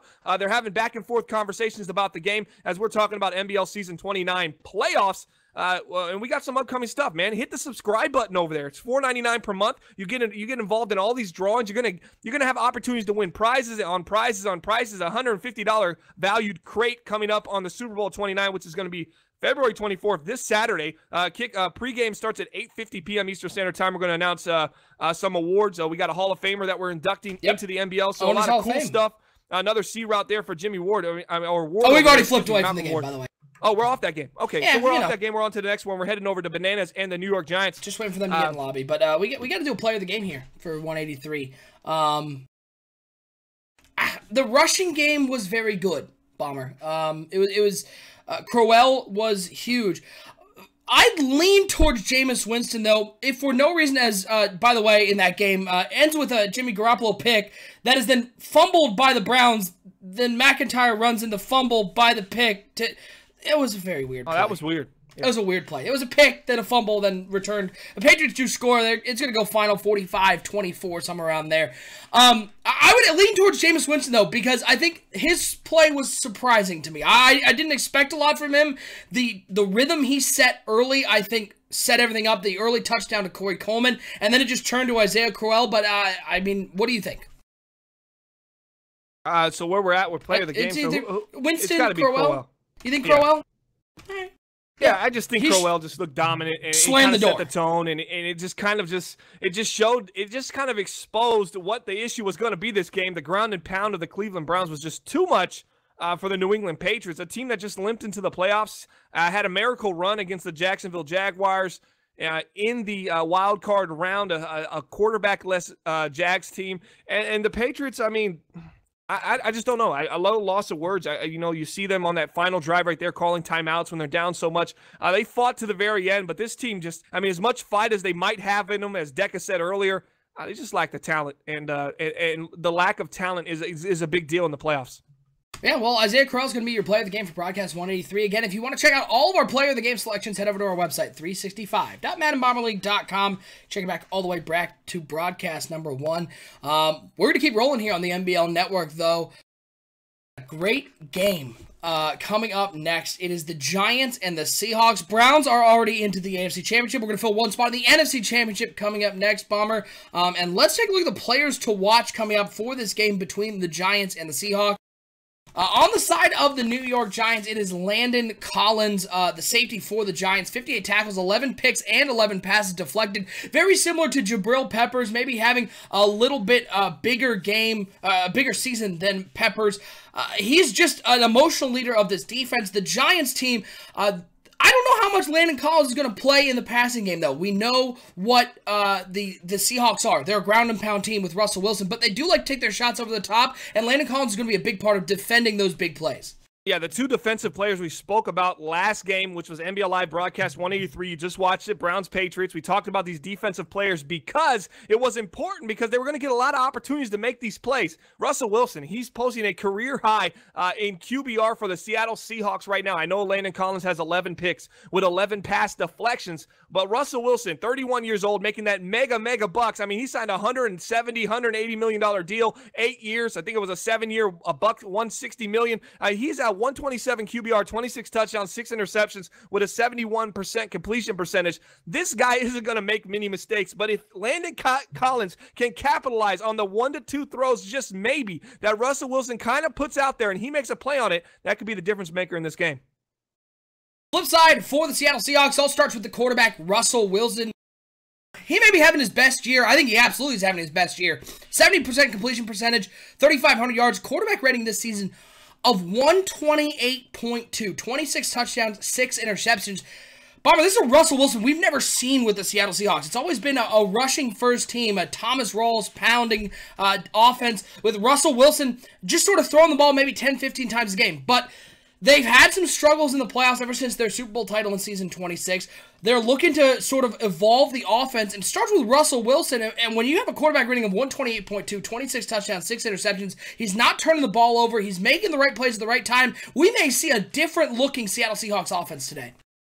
Yeah, absolutely. We might. Russell Wilson has looked good enough to where you say, okay, maybe we just give the reins to Russell. If the running game isn't going, we can pass it with him. We feel comfortable with him. His completion percentage in the last 3 seasons, 63, 58, and 61. QBRs of 103, 77, and 81. This year, a 127 QBR and a completion percentage of 71. He threw for a cycle high 3,500 yards, a cycle high 26 touchdowns, and a cycle low of 6 interceptions. He's having his best year since when they won the Super Bowl in NBL season 26, but is that going to be enough to overcome the aging defense that has been giving up a lot more than they have in past seasons? Hey, who do you like to win this game, though, Bomber? I mean, the Seahawks team, they're very good, a playoff-tested team, champions from season 26. The Giants have been near the playoffs, have been near that precipice, getting that championship, but losing in the NFC Championship before.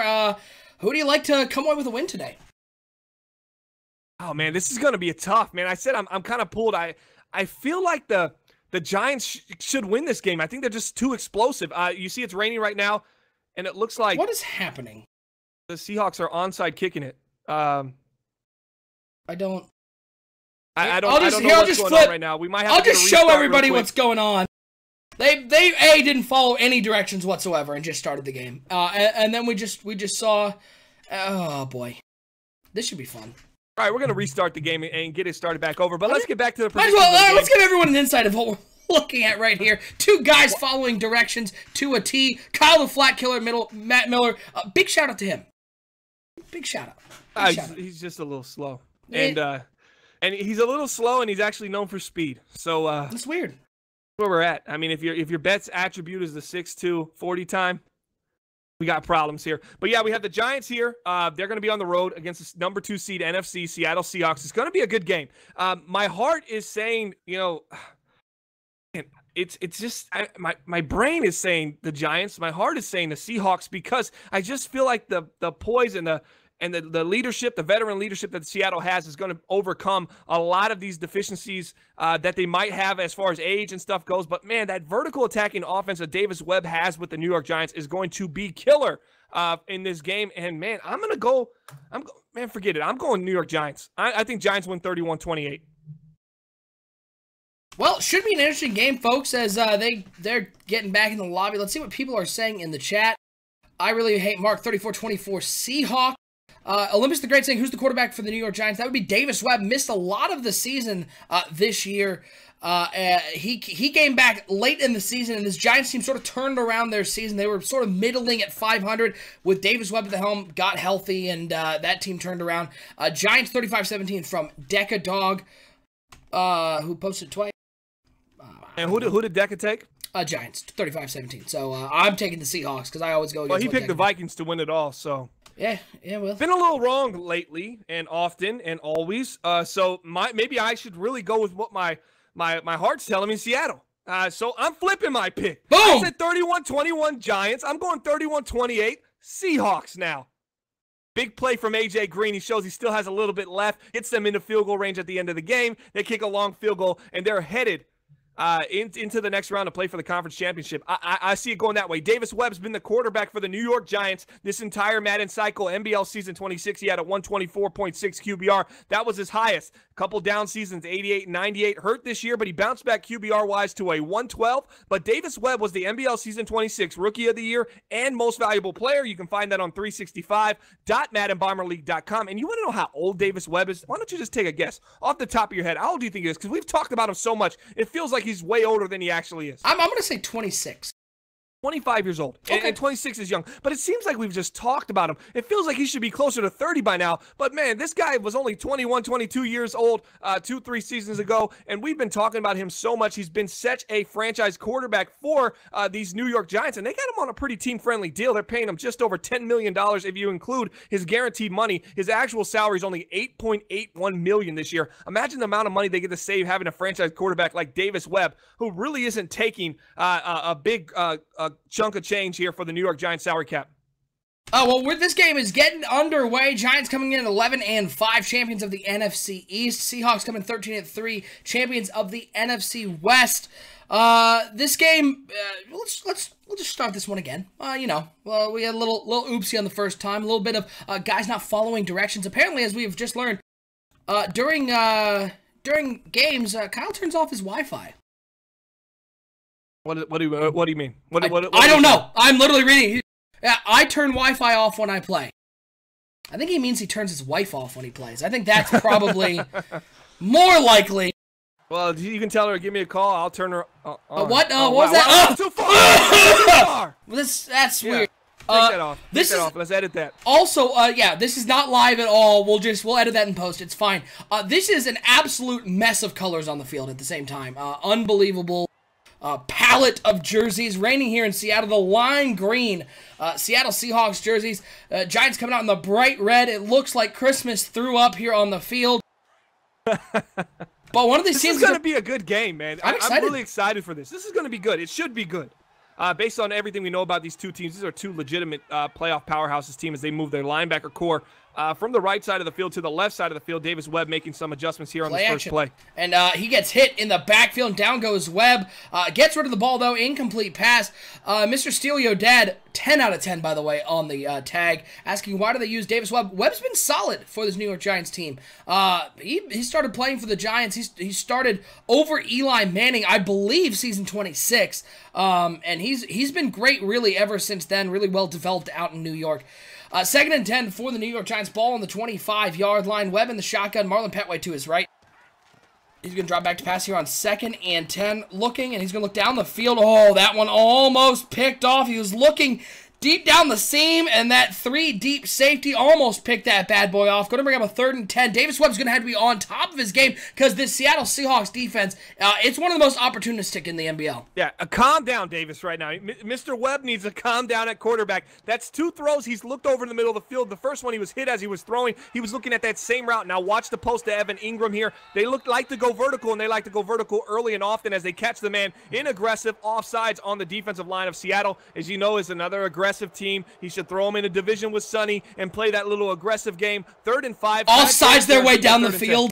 Like just everybody hard counting. We'll just take 5 yards at a time down the field, folks. As now a 3rd and 5 for the New York Giants. This Giants team explosive at times. Without Davis Webb, they struggled. No Odell Beckham as they got Ben Stokes out to the right side. Watch for him. He has been their top target this season here on 3rd and 5. He drops back. looking. He had Ben Stokes wide open on the out route. Instead, he drops this one off. They're able to get the first down, though, as Marlon Petway takes a big old hit from Richard Sherman, who is roughly 107 years old, but still laying the lumber. Yeah, Richard Sherman, they think he has another year or two left in him. I kind of tend to disagree. You guys let me know right now. I'm going to read out Richard Sherman's stats. He had 32 tackles this year, 5 interceptions, and 2 forced fumbles, and 0 touchdowns. But he had 3 last year, 8 the year before that as far as interceptions go. 31 years old, star development, 88 speed, 84 excel. Right now, 97 man and 90 zone coverage. So the coverages are there, but the age. I mean, you look at the speed and the excel with 88 speed, 84 excel. It's really kind of questioning, but he still does have that 92 agility with his 6'3" frame. Yeah, no Odell Beckham Jr. on the field. He's been hurt for a while now. He started out the season hot. Got hurt week 11 and has not returned. He's having a nice year, though, when he's healthy. 22.8 yards per catch, 6 touchdowns. Just not available today against the Seahawks. 2nd and 11. Davis Webb dropping back to pass, and he's going to be taken down from behind. A sack from the Seahawks defense. Olivier Vernon getting into the action, bringing down Webb for an 8-yard loss, and Webb's gotta be aware of where this defensive line is, because early in this game it's been very aggressive. The offensive line has not been able to really stop and slow down the Seattle Seahawks attack. Yeah, so you're looking at this offense right now with no Odell Beckham. Odell Beckham actually tore his ACL early this year. He's actually came back. Or it might have been his MCL. He actually is back right now, but he has like a -12 speed. He's 81 speed, 81 excel, so they decided to sit him. Yeah, you can just playable and was cleared. We'll just let him sit down. They think they can win without him. Now 3rd and long for the New York Giants. Empty backfield for Davis Webb as he drops back here on 3rd and 18. And why not? Just Olivier Vernon. He liked doing that on the first play. He's going to bring him down once again. 2nd sack of the day for Olivier Vernon as he absolutely clowns the left side of that line and gets to Davis Webb for the 2nd time. Yeah, this defense is off and firing right now. As you see the aggressiveness by this defensive line, Olivier Vernon goes basically untouched. He's showing he still has a lot left in the tank. This is a former New York Giant going against his former team right now. This is some bad blood brewing right now. I'm really intrigued by this matchup. The return here by the Seahawks. Nice return up to the 35-yard line. That's where we can see Russell Wilson and this offense. And how impressive have the Seahawks been? They've really been at the top of the NFC West. It looked like it was going to be the 49ers year. The Seahawks, though, a big run at the end of the season to take that division title. And this is a team that a lot of people had questions about these last couple of seasons. This year may be their best team, sort of as performance-wise, Bomber, we have seen since that Super Bowl run. Yeah, it might be, especially offensively. I haven't seen them look as good as they do now as a handoff up the middle to Bubba Paul. 1 rush, -1 yards to start this game, but he's played pretty well this season. They say don't sleep on Bubba Paul. 4.1 yards per carry on 170 carries, 7 touchdowns. Kind of taking that spot over from Thomas Rawls, as Thomas Rawls has not played since week 7. Injuries have plagued his career since NBL season 27, where we had 226 carries. He's been 167 in NBL season 28 and 29. He had 77 carries. So when you kind of vamp up your halfback and you get him going and have him over 200 yards, it always spells injury for the next upcoming years. Yeah, Rawls out for the season. Went out early this season. 2nd and 11, looking to the flat. It is complete to Jimmy Graham. Takes a big hit near the 1st down marker. He's not going to get there. They're going to bring this to a 3rd and 1. No Thomas Rawls. Also no Amara Darboh, who's a big part of this passing attack, out 10 weeks. He's one of Russell Wilson's favorite targets. He may be back. I'm not really sure. It looks like he played week 17, so I think he went down earlier in the season. It's going to be 3 wide receivers out there for Russell Wilson. 2 over to the right side, 1 over to the left. Amara Darboh, number 84. Yeah, dealt with some injuries early in the season, but played these last couple weeks, so they're happy to have him back, but still no Thomas Rawls. He went down, I believe it was week 2 for the season. Now instead of a 3rd and 1, a little too much changing on the line, they're going to get a false start. It's going to back them up 5 yards, and that's a big penalty for the Seattle Seahawks. Yeah, when you look at Seattle, you usually think to yourself, okay, when they get into a 3rd and 1, usually it was just ground and pound with Thomas Rawls. It was obvious what was going to happen. They're going to hand it off, and they're either going to pick it up or they're going to punt. Now they're kind of adding that little mix of Russell Wilson on the play action, and that's when they've been taking their shots deep to A.J. Green. Also, you said Darboh, Jimmy Graham, a lot of options, a plethora of options for Seattle right now. 3rd and 6, they're a lot more of a comfortable team this season in 3rd and 6 than they have been in years past because they can actually pass the ball with Russell Wilson. Play clock down at 7 seconds. Russell Wilson in the shotgun. 2 wide receivers over to the left. He drops back to pass on 3rd down. Looking, he's got, oh man, he had the corner out on the right side. He takes the first down. That corner out outran the coverage, was all kinds of open, but he'll run it. It takes a big hit. I'm sure Seahawks fans don't like seeing Russell Wilson taking hits like that, but it's a first down for the Seahawks. They're able to get up to the 46-yard line. Yeah, kind of head scratching. They passed on a very easy read. Yeah, he ran, he held the corner, or he had the slot corner or the DN there on that purple. He held him in the shallow. The corner route got wide open. It would have been just an easy pitch and catch for Russell Wilson. Instead, he decides to use his legs, which he will do throughout the game. I just don't like him taking hits like that, especially when you're looking to make deep runs into the playoffs. You're the #2 seed. You don't want your quarterback going down. Wilson looking down the middle of the field, throws it up. Oh, man, big hit at the 46-yard line. Wilson, that looked more like a prayer as the defense was closing in. Only a 4-man rush, but a lot of early pressure. These two defensive lines, Bomber, two of the best in the NBL. They know how to get to the quarterback. They know how to get the quarterback on the ground. Yeah, absolutely. He had probably 2 or 3 guys open there. He had the dig with Jimmy Graham. He had the guy in motion.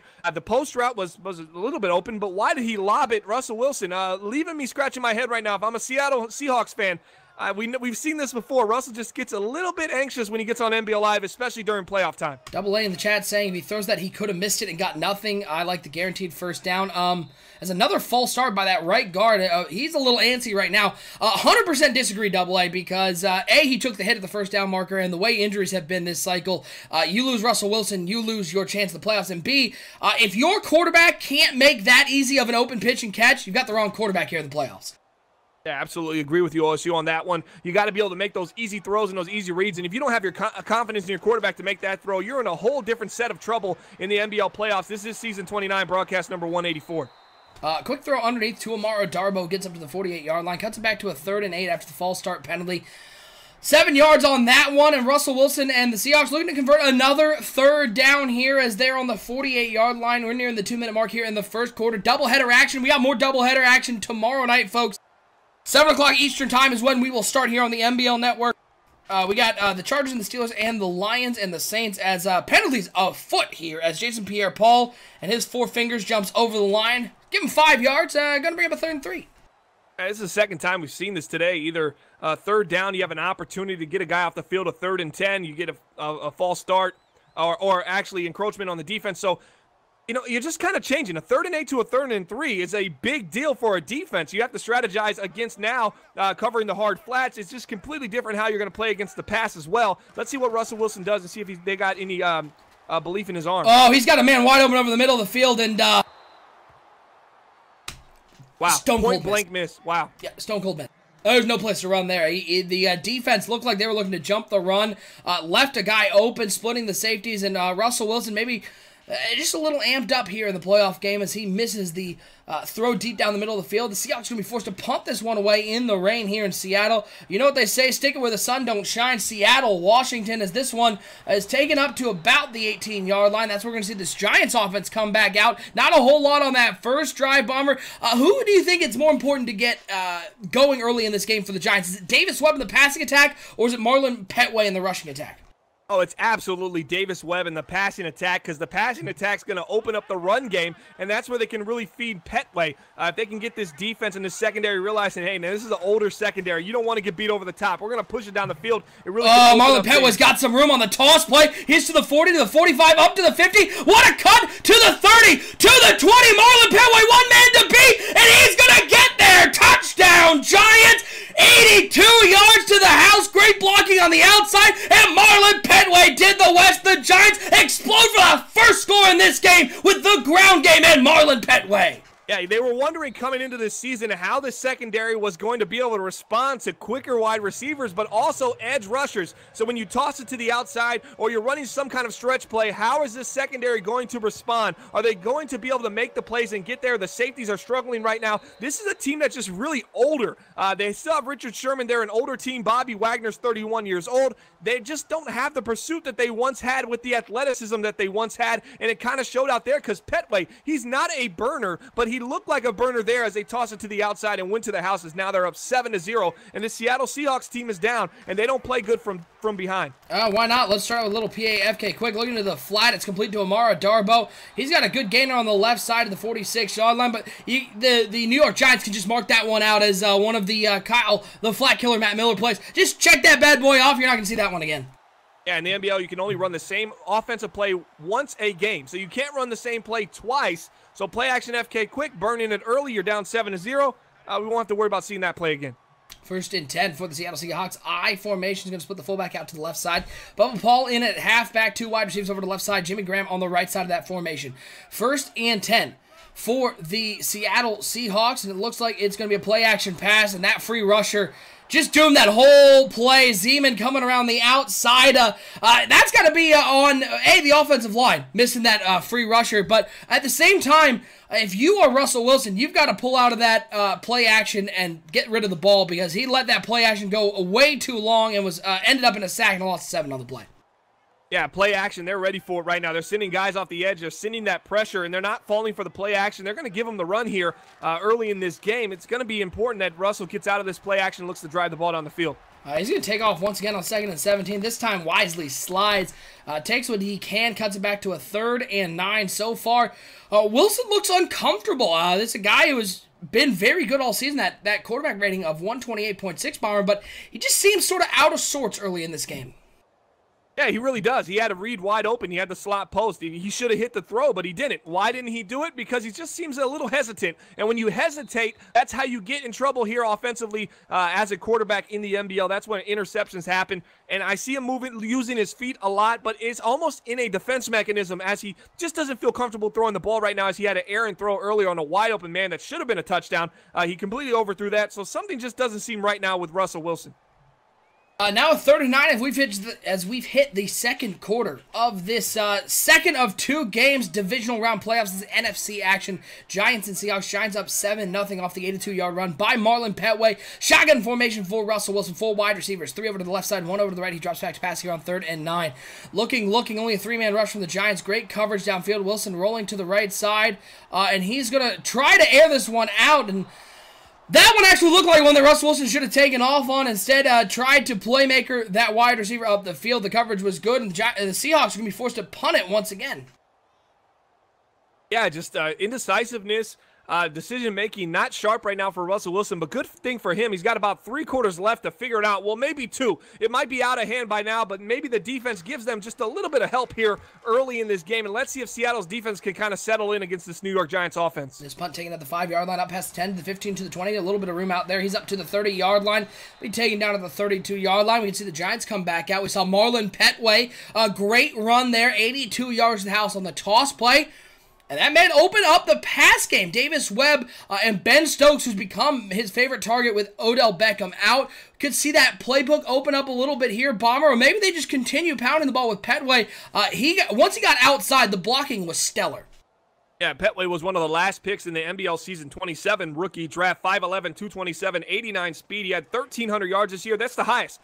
His rookie year, he had 835. Then only 101 carries last season, NBL season 28, 625. This year, 192 carries. He's been healthy. For the most part, and they've been giving him a heavy... Oh, look at Marlon Petway trucking on the outside, and he's running away again to the 20, to the 10. Marlon Petway, welcome to the big stage as he trucks over the quarterback on the left side and takes it to the house. Once again, the outside run for the Giants, making this aging Seahawks defense look like they're not even in the same league. 14-0 Giants.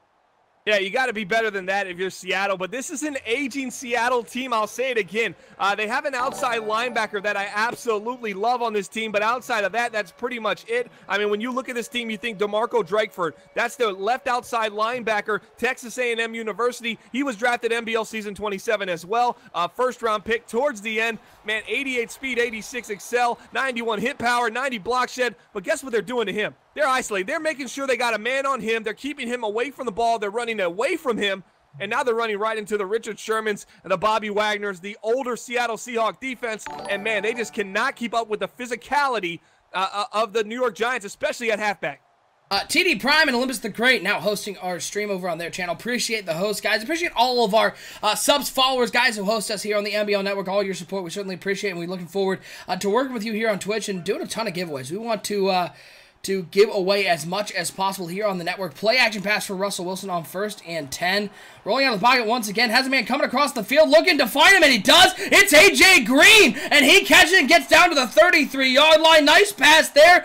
A.J. Green, Bomber, we wondered if he had anything in the tank. Let go from the Cincinnati Bengals. He comes over to Seattle, and he has been a revelation for this team, looking for a veteran presence in the passing game.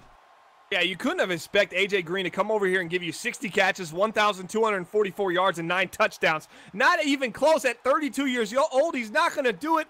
You're paying him $7.6 million, and he's doing it. He's making less than what Marvin Jones is making with the Patriots. He's giving you double production. He's been phenomenal so far for this Seattle Seahawks offense. And a quick little screen to the outside. It is complete up to the 28-yard line. Seahawks looking to right the ship here offensively as Tyler Lockett with his first catch of the day. He has been a big part of this offense as well. It seems like, Bomber, this Seahawks team, just a lot of weapons on the in the passing attack. You can't really double one person because then one of the other guys is going to beat you. Yeah, absolutely. There's just a lot of weapons here. This is very similar to the Cleveland Browns offense. There's just a lot of guys that can get it done. And if Russell Wilson finds these guys, it can be very dangerous against this New York Giants defense that's very, very aggressive. Handoff on 2nd down goes nowhere. The rushing attack without Thomas Rawls, it's been a struggle at times. Only 4.1 yards per carry for Bubba Paul. In the passing attack, A.J. Green leading this offense, 60 catches, 1,200 yards. Next on the list is Tyler Lockett with 642. He's been hurt for a little bit of this year. You got Jimmy Graham, Amara Darboh, who's hurt for part of this year. I mean, it's just weapons galore for the Seattle Seahawks. They can just get any sort of a run game going. The offense just opens up. When Thomas Rawls is healthy, this team is tough to beat. 3rd and 7 now from the 30-yard line for Russell Wilson. 2 on each side. He's got Bubba Paul in the backfield. Play action pass. He's going to be looking to throw this one. Rolling out to the right side. Has a man looking for him. And who else? It's A.J. Green making the catch at the 3-yard line. Toe tapping on the sidelines. 1st and goal for the Seattle Seahawks. I remember when A.J. Green was originally going to be a free agent. It was NBL season 28. Instead, the Bengals decided to franchise tag him. They kept him another year. He did 33 catches, 438 yards, 0 touchdowns. They said, that's it. He's done. He doesn't have anything left. He was 31 years old. Now he's 32. He goes for 1,200 yards, 9 touchdowns, and he's balling out in NBL season 29 playoffs broadcast number 184. Wilson rolling out to the right side. I think the G-men knew that he'd be looking to scramble on that play, and they bring him down for a sack. Lost to the 6-yard line, lost a 2 on the play. Wilson showed his hand a couple times when he gets outside the pockets. He's looking to run first, Bomber, and a great recognition by the defense. Yeah, you know, you can only pull that card so many times. We've seen him run twice already, and now they're kind of waiting for it. One read and take off. That's too simplistic for the playoffs, Seattle. You have to be bringing something that has a little bit more depth. I need to see 2 to 3 reads, at least 2 reads in this situation. Maybe someone back in the end zone, then some kind of check down, but it can't be running immediately. It's not going to work here in the NBL playoffs. 2nd and goal as Russell Wilson looking. He's throwing back of the end zone, looking for the big tight end, Jimmy Graham, who skies for the ball. Touchdown, Seahawks. Hey, look at that. When you try to pass the ball and make a couple reads, you find your big tight end, and the Seahawks have cut into this Giants lead with a really nice drive. Kick is up. It is good. 14-7 your score. Yeah, we're seeing a lot of passing, and it looks like a monsoon out there. It just continues to rain. The downfall of rain just continues to pour on the field. I wonder if the conditions of this rain eventually are going to kind of turn over into a running mud fest in the second half. But right now, these two teams are slinging it out. Well, the Seattle Seahawks are slinging it out. They were down 14-0. They cut that deficit in half. It's 14-7 now. Can the Seattle Seahawks defense make a play? Because we all know Davis Webb is prone to making some of those bonehead mistakes. One could be incoming right now in the second quarter. We have about 3 minutes left. Talking about a reversal of roles, Bomber, we're talking about how the Seahawks ground and pound. They've been doing it through the air early in this game. The Giants, though, with Marlon Petway, this is an air-it-out team. Marlon Petway, though, has been able to get loose on 2 long runs. It's been just pure opposites of what we thought there was going to be. 1st and 10 I formation for Davis Webb, and it looks like they're trying to set up a quick screen. That one was covered, I guess. Davis Webb scrambles to the outside, gets 3 yards on the play. Going to bring up a 2nd and 7. Yeah, the DN, the purple zone right there, he leaked into the flat, and he just stood there, and he didn't like it. He didn't like how he was standing there. He didn't want to get his wide receiver lit up. Smart play, gets 3 yards. Probably could have got 6 or 7, but decided not to take a hit. Very smart, cerebral play there for Davis Webb. maybe looking like the cerebral assassin. I knew it was coming. I knew it was coming. I said cerebral. That's all I could think of, so I had to bring that up. A little PAFK quick from the Giants. Flag down on the play as they complete it, but that's going to come back for a hold, so toss that play away. He burns the play on a hold, and it's done. Now you can't use it. Was there any read other than the flat route on that one? Because the seam route looked pretty open. I don't think he was even looking there at the time. He looks like he was going underneath the entire time. 2nd and 17 now, though, for the New York Giants, and they're backed up. They're on their own 18. What are they going to do here? Do they run the ball with Porter here and give him a carry or two? No, they're going to throw it with Davis Webb and look deep over the middle of the field for Ben Stokes. A big hit, though, incomplete pass. Webb, 1 of 4, 6 yards to start the game. Not what the Giants were hoping for, but they're up 14-7 because Marlon Petway has gotten going. Let's see, maybe the Seahawks can key in on that if they can stop the run. Webb not in sync at all early in this game. 3rd and long for the New York Giants. Davis Webb comes out shotgun formation. 3 wide receivers, 2 over to the left, 1 over to the right side. Ball in the 18-yard line. He's got Ben Stokes alone on the right side on 3rd and 17. He hot routes him to an out route, and I think it's going right over there. And it's man coverage. It's easy pitch and catch to the 37-yard line. First down for the New York Giants. Got a little overload 3. That was a little bit of a zone blitz there, 3 deep for the Seattle Seahawks. The seam route was open early, but Davis Webb, smart enough, keep his eyes downfield, looks for the hot route or the smart route and out route to the line of scrimmage. They pick up the first down, and that's kind of like getting them out of a situation where you kind of got a stranglehold if you're Seattle. Previous Seattle teams, you're punting the ball right there, and you're giving the offense good field position. Quick screen pass to Porter to the left side. Spin move gets the first down. Haven't seen Marlon Petway on the field the last couple of plays. Don't know what's going on there, but that is a nice pitch and catch to Porter. Not our Porter, different Porter. First down Porter. Yeah, we've seen Walker Porter come in and he kind of mix it up. He had 53 carries this year for 273 yards, 2 touchdowns. He does a little bit in the receiving game, a little bit quicker, 91 speed, 92 excel for the 6-foot, 220-pound rookie from Memphis University.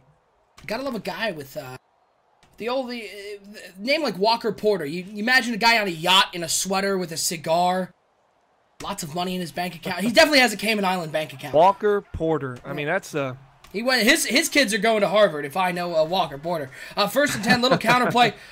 Stumbling through the line was Marlon Petway. If he doesn't trip, I think he has a big gainer on the play. Still going to get 6 yards, though. Up to the 44-yard line. Going to bring up a 2nd and 4. I love the drive. I love the reaction right here for the New York Giants. They put on their helmets on the sideline. They said, all right, let's go get us 7. Our defense gave up 7, but we were up 14-0. It's 14-7. We're going to come down and score. How you respond to the other team scoring oftentimes tells you the heart of a team. Are they going to quit? Are they going to feel down? Are they going to keep the chains alive? Are they going to keep the play calling relatively aggressive? And we're seeing that with the New York Giants. So I'm very, very impressed right now from the New York Giants offensive coordinator. Keep moving the ball. Keep the defense guessing. And I think Seattle is really scrambling right now to stop this offense. 2nd and 4 for the New York Giants. Davis Webb dropping back to pass. He quickly throws it to the flat to Marlon Petway, who gets the first down. They're getting him as many touches as they can. A quick read from Webb. Interesting play as he had a couple routes that looked like they were going to be open, but he just takes the easy first down, and they're up to the 33-yard line. Yeah, open field tackling for Seattle has been pretty poor so far. Pretty bad. You see hit sticks after hit stick. They're attempting to go hit stick, and the Giants are combating that by going east and west, and they're keeping their feet alive, and they're just diving in front of them and giving up yards and not protecting the sticks like they should. 1st and 10, handoff to Marlon Petway over the right side. A good seal on the edge there by the Seahawks, though. 5 carries, 151 yards, 2 touchdowns. That's a stat line. Yeah, wow. And this is a guy with 88, 87 speed, 87 speed, 87 excel, or 88 speed, 87 excel, one of those two. This isn't no speed guy. This isn't no burner. This is a guy that just is making your older secondary look insanely old, and it might be time. This might be the last time we see the Seattle Seahawks team kind of resemble the team they were out of box on defense. I think they blow it up after this season, especially if they lose this game right now. This will be a disappointing season for a team that finished number 2 seed in the NFC. Broncos fan 1030 saying, hey, what you doing?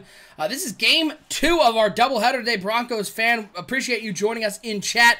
This is the divisional round of the playoffs here in the Madden Bomber League. NFC action, Giants and Seahawks. We're going to have the other 2 divisional rounds tomorrow night. We're over here on the Xbox One.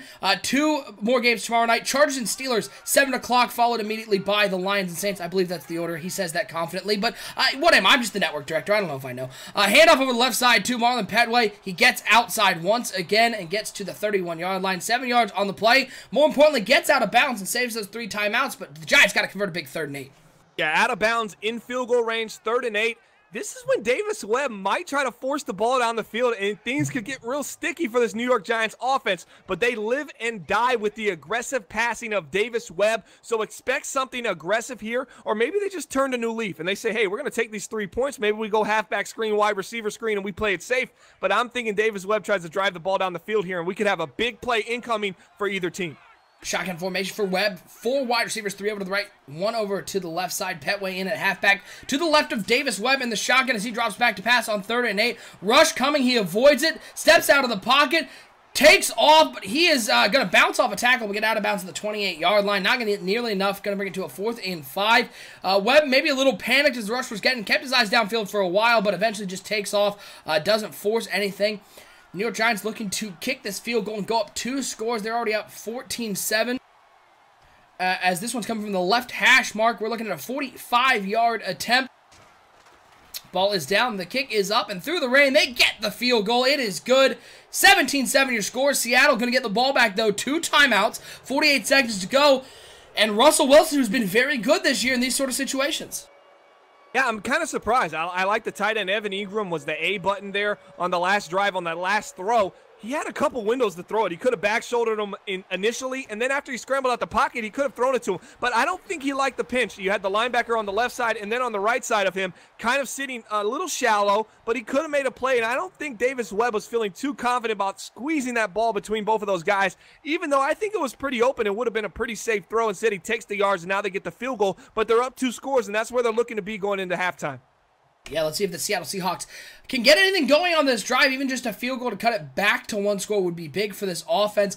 The last drive, they got their touchdown. It was the first real drive that they had any sort of momentum. Now Russell Wilson comes out. Shotgun formation, 3 wide receivers, 2 over to the right. Tyler Lockett alone on the left side. Bubble ball in at halfback. Now Lockett coming tight to the formation. Corner blitz coming. He's going to get this off to Tyler Lockett. Great recognition of the corner blitz. Ah, what a spin move by Tyler Lockett, and a little juke move back inside to the 45-yard line. Tyler Lockett showing off the agility on the outside, making the New York Giants cornerbacks look silly.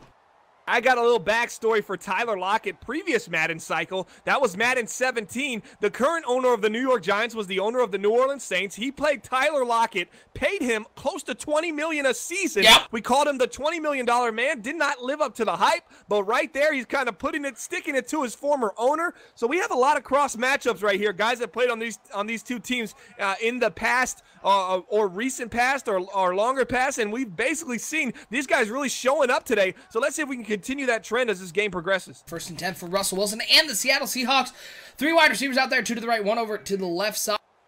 Bubba Paul in at halfback. Jimmy Graham on the line. Play action pass. He's looking over to the out route on the left side. It is complete. Ooh. Who else but A.J. Green? Pretty throw into a tight window, and an even nicer catch by Green. They're up to the 31-yard line. Hawks are looking for 7. Yeah, I don't know about that throw. That was just a dot right there. That's just trusting your arm and trusting your accuracy. But, man, that could have easily been pick 6 right now. That could have been just trouble for the Seattle Seahawks. But they're driving now with the clock ticking, and they got 1 timeout left as they're on the New York Giants' 31-yard line. Yeah, it looks like they're just going to settle for the field goals. They hand it off to Bubba Paul over the left side. They're going to take their last timeout. Interesting play call there, Bomber. Maybe they just didn't notice the clock didn't stop with that A.J. Green catch. It seemed like they had a momentum and an opportunity to get to the end zone. They're going to settle for 3. That's important to get it back to a 1-score game, but it seemed like the way they were moving down the field, they certainly had an opportunity for more. Yeah, I'm not really a fan of that call. I think that was an opportunity for A.J. Green to get a one-on-one coverage and try to take a shot down the field. You have A.J. Green, Jimmy Graham. You got some size on this team that missed a golden opportunity to get a free shot into the end zone. Whoa, he had the block timed up and just didn't hit it. Just didn't dive, didn't go for it whatever, and it goes through the uprights. That could have been a big turn of events because he came free on the left side, inside of the outside tackle. Boy, that was a lot of words there. It wasn't pretty. Just don't write that down. But very, very fortunate right there if you're a Seattle Seahawks fan, and unfortunate for the Giants fans as they got through, and that could have been a block and even a recovery. I think Bananas was surprised he got through the line there. Yeah, absolutely. Took a bad angle after he did. Didn't really expect to do much with it as 5 seconds left. And who gets the ball to start the second half? It's got to be, it's the Seattle Seahawks getting the ball. A little 2-for-1 action for Seattle. Smart way to just settle for that 3. And now they got an opportunity to tie this game up to start the second half. Yeah, Seahawks getting the ball. They're looking to do what the Cleveland Browns couldn't do, which is get the little 2-for-1 down the field. Or excuse me, not the Cleveland Browns, the New England Patriots, through that pick on that first drive after the second half. Looked like they were in that game. That one sort of turned the game around for the Patriots. The Browns closed that bad boy out. As that was a big win for the Browns. First one into the championship round. Again, folks, we'll have that championship round doubleheader Friday night. Time still to be determined. Probably 7 o'clock going to start, but we may back that up to 8 depending on the availability of the players. So keep tuned on Bomber League, at Bomber League on Twitter, or you can just hit that subscribe, hit that follow button. You'll know each and every time we go live here on twitch.tv/NBL Network. We appreciate each and every one of you tuning in. Broadcast number 184 of NBL Live Divisional Round Action Game 2. It's the Seahawks and the Giants. Seahawks getting the ball first to start the second half. Shotgun formation for Russell Wilson. 4 wide receivers. 3 over to the right side, 1 over to the left. Jimmy Graham in the slot on the right side. Look for him. Bubble Paul in at halfback. Now he's going to move all 3 wide receivers over to the left side and put Jimmy Graham down on the right side of that formation. Wilson dropping back to pass here on 1st and 10. Looking, doesn't like what he sees. Goes right, then goes back left. He's going to chuck this bad boy out of bounds. Boy, he had what looked like Amara Darboh running free up the field, but being chased by too many defenders. It's going to bring up a 2nd and 10. Yeah, nice man coverage right there for the New York Giants. This defense is really starting to step up right now and put some pressure on Russell Wilson. He's running left, he's running right. Looks like a chicken with his head cut off right there. But at least he's keeping his head on a swivel and downfield as he's trying to make that read, even as he throws it away. D. Kaler, 47, saying Browns Super Bowl champs. Boy, the way the Browns look today, they certainly have a good shot at it. 2nd and 10, quick throw to the flat to Jimmy Graham, who makes the catch, and he fumbles the ball, and it's picked up by the Giants! So the Seahawks do exactly what the Patriots did in Game 1 of the doubleheader. They get an opportunity for a 2-for-1, and they turn it over. Big hit on the sidelines, and the Giants have great field position. Yeah, I thought Jimmy Graham with a nice move, a little shifty move there, avoids the hit stick, and he continues to go upfield, and then he gets hit stick, legs go out from under him, and he drops the ball. This might be the last year with Jimmy Graham in Seattle right now as well. A lot of changes coming to this Seattle offense and defensive side of the ball. This is kind of their last run for this franchise. Webb looks to the flat. It is complete to the fullback, who makes a nice move up the field. Well, that guy is quick. Bomber, I didn't know you were in this game. Okay, no, hold on. I don't have that kind of speed. I got to see who this fullback is. I'm looking him up on the depth chart right now. Wow, that was kind of a nice run. I think that's number 40. 84. Yeah, it's okay. Number 40 is going to be 84 speed, 81 excel. You just don't see that from fullbacks. Only 225 pounds, 5'11". A decent run blocking, 67. Not great. But gotta love when you get to talk about the fullbacks here on NBL Live. They never get talked about. He looked quick out there in the flat, though. I will give him that. That was Renew, I believe, was the fullback. As Marlon Petway gets another 4 yards on the play, folks. Petway, a great start to this game, went 82 yards to the house on his 2nd carry of the game. Then took another one 60 yards to the house. The rushing attack for the New York Giants has been huge. The Seahawks, though, came back, got 10 unanswered points, but a fumble on their first drive here in the second half by Jimmy Graham has set up the Giants to go up 2 scores, 5:07 and counting here in the 3rd quarter. Davis Webb dropping back to pass on 2nd and 6. And Webb gets hit and gets rid of the ball. But that's been the Seahawks all day. This Giants offensive line, Bomber, having trouble containing the very aggressive Seattle Seahawks defensive line. I'm Double A in the chat saying fullbacks are people too. And then Gov saying, does Pricey love Fortnite reference about a big old chest? Chess in the Fortnite, yeah. Fun shout game. out to Fortnite, I guess. Kind of Fortnite. Half Fortnite, half real life. 30 I think it's like 80% real life and like 20% Fortnite. I was trying to give it the benefit of the PG error right now. 3rd and 6 here for the New York Giants. Can they keep the chains moving? They're going to have to settle for 3 here and go back up 2 scores. They're bringing a bunch formation, 3 to the left side. Evan Ingram, we haven't talked about him all day. He's been quiet. On 3rd down, it's going to be handoff to Porter right up the middle. And it looked like the Red Sea part of the Seattle Seahawks. Shocked they handed the ball off to Walker Porter, our resident expert on whiskey and all things high class. He gets a first down for the New York Giants. He definitely loves the finer things in life, and he obviously doesn't like to be touched either. It's right when he got the ball, it's almost like they were all paid off. They ran away from him, and he runs for 10 yards. A nice play right there. A little misdirection. Moved the guy over from right to left, kind of stacked the left side of the field. Then instead of running right, they ran straight up the middle. Nice job right there by the New York Giants offensive coordinator. Ingram going to go in motion over to the left side. Once again, Marlon Petway back into the game. Now Davis Webb changing up the play as he surveys the defense here. The Seattle Seahawks looking to make a big stop here after the fumble from Jimmy Graham. They don't want to give up any more points. They want to be able to get a stop here, get a little confidence to their defense. Play action pass for Davis Webb. Rush coming around the outside. Flag down on the play. Webb breaks a tackle, and he's going to slide down to the 5-yard line. This one may be coming back. It is indeed the right tackle with a hold, and it's going to back him up 10 yards. A big penalty for this offensive line, bringing up that 1st and 20. A smart move right there by Davis Webb to get down. He actually had room to run. I thought, man, maybe he tries to take the chance to get this touchdown to go up 14 points. I knew the flag was out. I didn't know if it might have been holding against the defense since it was man coverage there. A lot of things could have went the other way. And Marlon Petway just gets all of it back up to the 7-yard line. The Seahawks look surprised every time the Giants run the ball. They have been unable to contain Marlon Petway. He is having huge holes to run through and cuts it back to a 2nd and 7. Yeah, not much. It's almost similar to the New England Patriots. It's just you don't see much push up front from the Seattle Seahawks, and this was a defense that did very well against the run in the regular season, and they did very well against the pass. They were one of the best defenses in the league. They only gave up 15 points per game. Against the pass, they were first. Rush, they were 16th, and total yards, they were first, and points allowed, they were second. So they struggle against the run, but they've been great against the pass, but today not really great against anything. Davis Webb, that was the most emphatic throwaway I've ever seen. I think he heard the guy diving behind him to bring him down and just chucked that one into the 4th row. A little souvenir for the fans. Now a huge 3rd and 7 for the New York Giants, looking to put points on the board. Seahawks looking for a big stop. Davis Webb comes out shotgun formation. 3 wide receivers, 2 over to the left, 1 over to the right side. Marlon Petway in at halfback. Play action pass. They're setting up a screen to Sterling Shepard. The blocking is good. Can they make a play? Spin move. Shepard. He's taken down at the 2-yard line, trying to make a play on the outside, but nice job by Seattle staying home and bringing down Sterling Shepard. And the New York Giants going to kick a disappointing 19-yard field goal.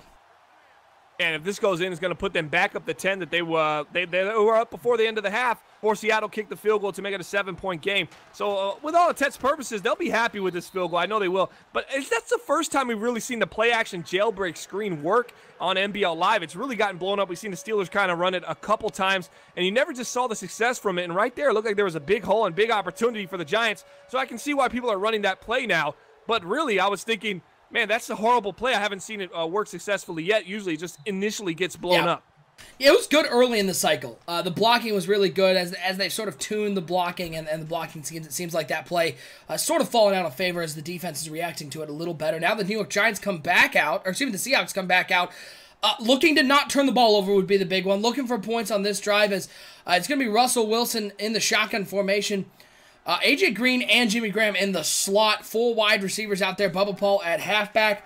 Russell Wilson's going to take the snap. He's going to be looking to pass this ball on 1st and 10. Looking, trying to get outside of the pocket and turn upfield. Oh, what a tackle from behind. Jason Pierre-Paul puts those big mitts up and brings him down for no gain on the play. I guess it's technically a sack. He must have lost half a yard or something. Going to bring up a 2nd and 10.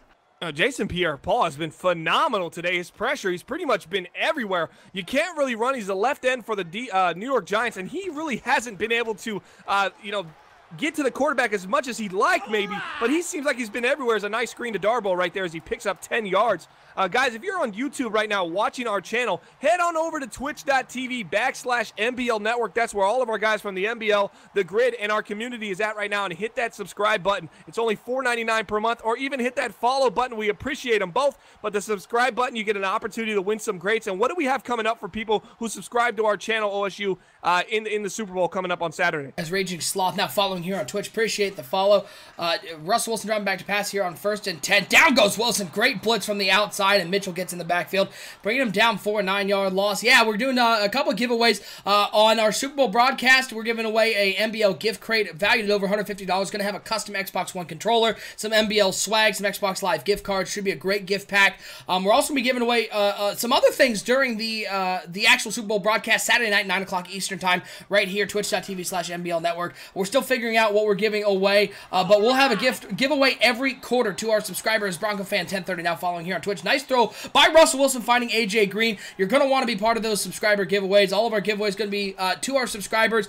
Everything we get from our subscribers, all of our donations, we're putting right back into giveaways to our subs who help support the stream. So we certainly appreciate all of you guys out there. 1st and 10. Russell Wilson, quick throw to the flat. Oh, that one should have been jumped. It should have been a touchdown. A bad read by Russell Wilson. Maybe the first one of the game, but he gets bailed out. Going to bring up a 2nd and 10. Yeah, so right there, you throw it underneath, and Russell Wilson, as we said earlier, playing from behind isn't the forte for the Seahawks. They like to be in front. They like to have the balanced attack with the running, passing attack, and they can burn you on both of them, but when they get behind and they have to go into this heavy passing attack, you start seeing some bad throws pop up from Russell Wilson. He just doesn't look like himself, and he doesn't look comfortable, and that's what we're witnessing right now with 2 minutes left to go in this 3rd quarter. Gov in the chat saying that was almost game. Yeah, if the Giants pick that one off and take it to the house, it's going to be tough for the Seahawks to come back, but they get bailed out. New life for the Seahawks here. 2nd and 10, Wilson in the shotgun. 4 wide receivers, 3 to the right, 1 to the left, and he drops back to pass. Quick throw to the flat. Nobody got to get Bubba Paul, and he's got some room on the left side. Nice recognition by Russell Wilson, seeing that it was man coverage and nobody was out, matched up with Bubba Paul. 1st down for the Seahawks up to the 20-yard line. Yeah, nice cool little quick pitch and throw and pitch right there to the halfback as Bubba Paul finally able to do something this time in the passing game. Hasn't really been able to get the running game going. Hasn't looked as good as the counterpart for the New York Giants, Marlon Petway. But a nice throw right there to keep the chains moving. Now they enter the red zone. Seattle's good in the red zone. This is one of the teams that you say, hey, man, they might be better passing in the red zone than the rest of the field. They got big targets, A.J. Green, Jimmy Graham, followed by the speedster, Tyler Lockett. And don't forget about Darboh, a plethora of options here for Russell Wilson. MLB Boss 12 now following here on Twitch. Appreciate the follow, MLB Boss. 1st and 10 for Russell Wilson. He's dropped back to pass. Looks up in the middle of the field. Oh, boy, Reggie Ragland read that one the entire way. He's got some room on the left side to the 30, the 40. He's past midfield. Nobody is catching Reggie Ragland reading the eyes of the quarterback. Great usering in the middle of the field. And a touchdown for the Giants. On Iceland asking, Banana's going to choke? Absolutely not. What a pick from Reggie Ragland, and the Giants blow this bad boy open. Yeah, you got to high pass that. If you're Russell, you're just a midget out there. You have to put it higher than the linebackers, but how great has Reggie Ragland been in the playoffs down the stretch for these New York Giants? He came over from Pittsburgh. They signed him to a big deal. His production in the regular season wasn't great, but the last 3 to 4 games and into the playoffs, he has looked phenomenal, and he looks exactly like the missing piece that they knew that they needed on the defensive side of the ball. The Governor 23 saying, damn, Giants just called blouses. That one, they got bailed out. Seahawks got bailed out by the dropped pick on the fly route, but they don't get bailed out there as Reggie Ragland coming over from Pittsburgh has been fantastic in the middle of this defense. Now the Seahawks well behind the 8 ball, down 17, needing a quick score. Again, if it's your first time joining us, first of all, we certainly appreciate that. NBL rules say you can't kill the clock until under the 2-minute warning, so there's plenty of time for the Seattle Seahawks team, but it's not infinite time. They still got to get back. They still got to get a score quickly. Russell Wilson in the shotgun formation. 1st and 10. 3 wide receivers to the right, 1 over to the left. He drops back to pass here on 1st and 10. Steps up in the pocket. Looks like he's going to try to take off, but the Giants have figured out the Russell Wilson plan, which is make a read, maybe 2, and then try to take off, and they bring him down once again. The 5th sack of the day for this Giants defense. Down 17 with 1/4 and 53 seconds left. This is not the position that Seattle can really come back from. They haven't done it all season. They haven't had to do it all season. And when they get down is when they really struggle. I expect an interception incoming here from Russell Wilson. Play action pass for Wilson, dropping back on 2nd and 11. He doesn't even gonna have a chance to throw an interception as Jason Pierre-Paul once again gets in the backfield and brings down Russell Wilson for a sack. The Seahawks in full panic mode. 27 seconds to go here in the 3rd quarter. Russell Wilson in the shotgun. Jimmy Graham in the slot. Bubba Paul to his left. He drops back to pass here on 3rd and 20. Looking. He's going to be taken down once again as Cook comes around. Dooku 123 now following here on Twitch. Appreciate the follow. 4th and 25. 7 sacks for the Giants defense. We talked about how exposed their offense is in Bomber, but the New York Giants defense has played phenomenally here in Seattle. Yeah, I mean, Jimmy Graham was wide open. What was Russell Wilson looking at? What was he waiting for? He couldn't have been more open at the time that he was sacked. You got to get rid of the ball if you're Russell. I understand he did not want to turn the ball over, but look at that spin move by number 80 of the New York Giants. The special teams is balling. The defense is balling, and the offense is balling. And when you got 3 of the facets of football playing at this level, it's going to be tough to take down the New York Giants. I said it in the wild card round that these New York Giants are the real deal. I think that this team is going to be a really tough out for anybody, and they could win the Super Bowl this year. I think they're very capable. They feel kind of like the Cleveland Browns of the NFC. Well, folks, don't forget, tomorrow night here on the NBL Network, starting at 7 o'clock Eastern Time, we've got double-header action. Once again, the other 2 divisional rounds as Marlon Petway getting around the outside, no gain on the play. First time he's been stopped today. Again, double-header action starting at 7 o'clock. We've got the Chargers and the Steelers. LA Chargers, the only undefeated team here in the NBL. No undefeated team has gone on to win the Super Bowl.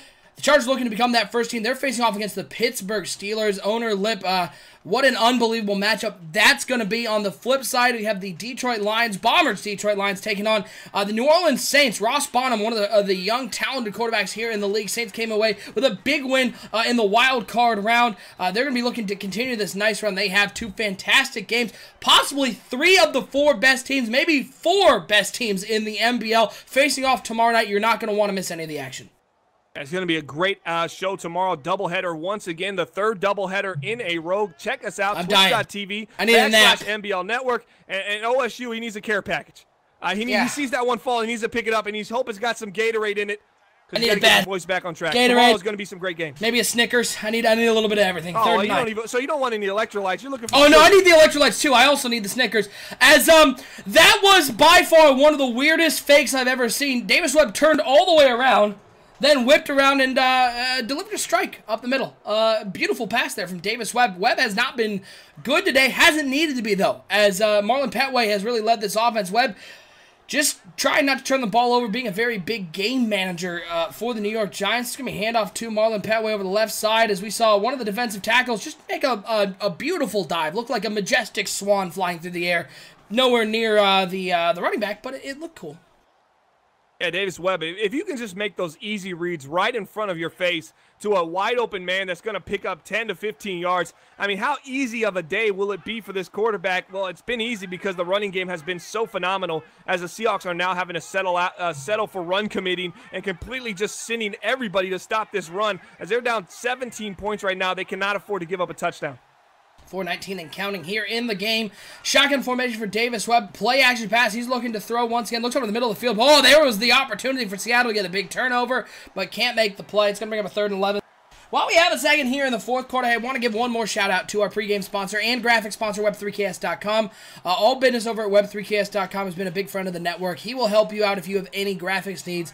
Go over to Web3KS.com. They're the leaders in affordable graphic design. Handoff to Marlon Petway as the Seahawks able to get in the backfield, bring him down for a 4-yard loss. The New York Giants, they're going to be forced to kick a field goal, but they feel pretty comfortable about where they are right now, looking to go up 20. Yeah, absolutely. You go up 20, that's... it's going to take 3 touchdowns, and I don't even know if there's possessions left for one team right now with 3:56 left in this game as the clock is ticking down and counting. Hey, they got the block, but it's picked up by the Giants. Maybe an opportunity to return that one, but a nice job by the kicker there to pick it up. That could have been a swing, a little turn of events. I mean, that would have made it a 10-point game, a 10-point game with 3 timeouts, no with 2 time really going off the clock. Yeah, I mean, that would have been really interesting. But we got to see Seattle score here. In the next 40 seconds, I need to see the by touchdown. the 3-minute mark, probably. Yeah. 3 over to the right side, 1 over to the left side on 1st and 10 play action pass for Russell Wilson. And he's going to go down for the 8th time today. 8 sacks by this Giants defense. Tomlinson with his first one of the day. As they're asking what was the score of the Browns-Patriots game. Browns came out on top 45-24 in that one. Weird late touchdown by the Patriots as time expired. It wasn't even on camera, but it was bizarre. I watched it. It was odd. 2nd and 17. Empty backfield for Russell Wilson. Blitz picked up. He looks back over the left side, throws across his body. It's picked off by the Giants. He's going to take this bad boy to the house. Hey, look at him grapevining. Breaks the tackle. Still gets in the end zone. Touchdown, Giants. And they're already partying, getting ready to get to the NFC Championship game as Russell Wilson makes a big error, throwing it across his body. The fat lady is on stage and singing as the New York Giants seal this bad boy. 3:16 to go. They're up 24. I'll say, so he's grapevining, he's highlighting, which usually is a 70%, 80% dice roll that you fumble if you get hit. he does the reverse of it. He gets hit and shreds the tackle and still scores. I mean, he's winning all the roles today, and he's outplaying the Seahawks on every level. Great big shout-out to the New York Giants. They're going to be headed to the NFC Championship game. I mean, wow. They're headed to the Final Four. Yeah, they're going to face the winner of the Detroit Lions-Saints game tomorrow. That game, I believe, is the second part of our doubleheader here on the MBL Network. That's going to be a great matchup here. First game's going to be Chargers versus Steelers. You're not going to want to miss either of those. Again, Chargers and Melvin Gordon, first 2,000-yard rusher in the NBL.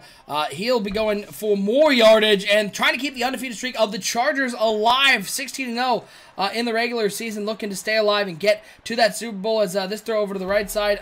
Oh, my Lord. Oh, Lord, he's dead. He's dead. Tyler Lockett is dead. That was one of the biggest hits I've seen. He is dead.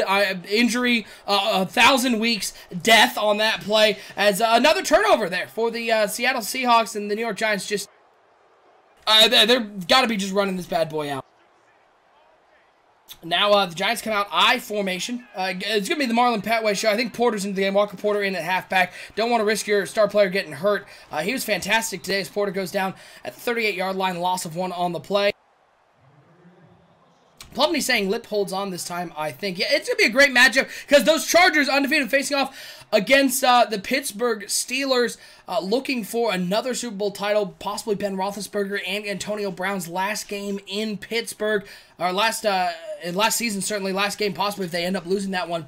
If there's a team out there that matches up well against the Chargers, it's that Steelers team. They are fantastic. The Chargers offensive line, great, but the Steelers bring in a 96 overall team. It should be an absolute fantastic matchup, followed up by the Detroit Lions. They're having a great season. Even with the injury to Matthew Stafford early in the season, they are able to hang on in that division. And get into the playoffs as a handoff over the left side. Walker Porter's got some room. Spin move. Goes down to the 17-yard line. They were able to hang on and get that division title. They'll be facing off against the New Orleans Saints, champions of the NFC South. They won their wild card playoff game with Ross Bonham. Real nice game from the New Orleans Saints. Real nice team. And it should be a great doubleheader, folks. Thursday, we'll have no games, 1 day off. But we'll be right back here Friday. Doubleheader AFC and NFC Championship game right here on the MBL Network, twitch.tv/MBL Network. Be sure you hit that subscribe button so you know each and every time we go live. And as well, you'll be entered into all of our giveaways we'll be doing through the playoffs and over the next season. You don't want to miss out on that because we're going to be giving away a ton of stuff here on the network. First and 10. I formation for Davis Webb. Handoff to the fullback right up the middle. That's going to take us down to the 2-minute warning. 34-10 Bomber. The Giants really blew this one open late in the game. Let's take a minute to talk about the Seahawks team. I'm sure they're disappointed. It's a team that thrives on how well they play in the playoffs. They're going to an early exit this season, but I will be interested to see what the Seahawks team looks like next year because I think we both agree a big change is in the works, getting some of these older players out and getting some young talent in. Yeah, you know, you go to their Daddy Leagues page, you can go to MaddenBomberLeague.com, hit the Seattle Seahawks little emblem at the top. You're going to see a 94 overall team, but their most expensive players, Richard Sherman, Russell Wilson, Jimmy Graham, Cam Chancellor. Well, we'll start with Richard Sherman. Richard Sherman, we already said earlier, was 32 years old.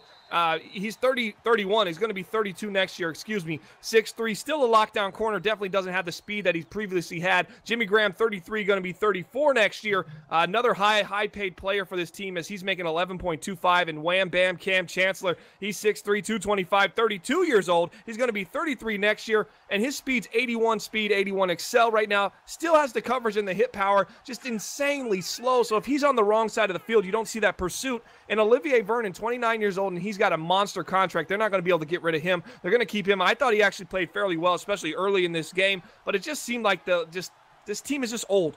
They're just old right now, and it's time to rebuild and just kind of gut these older guys out and let them hit free agency.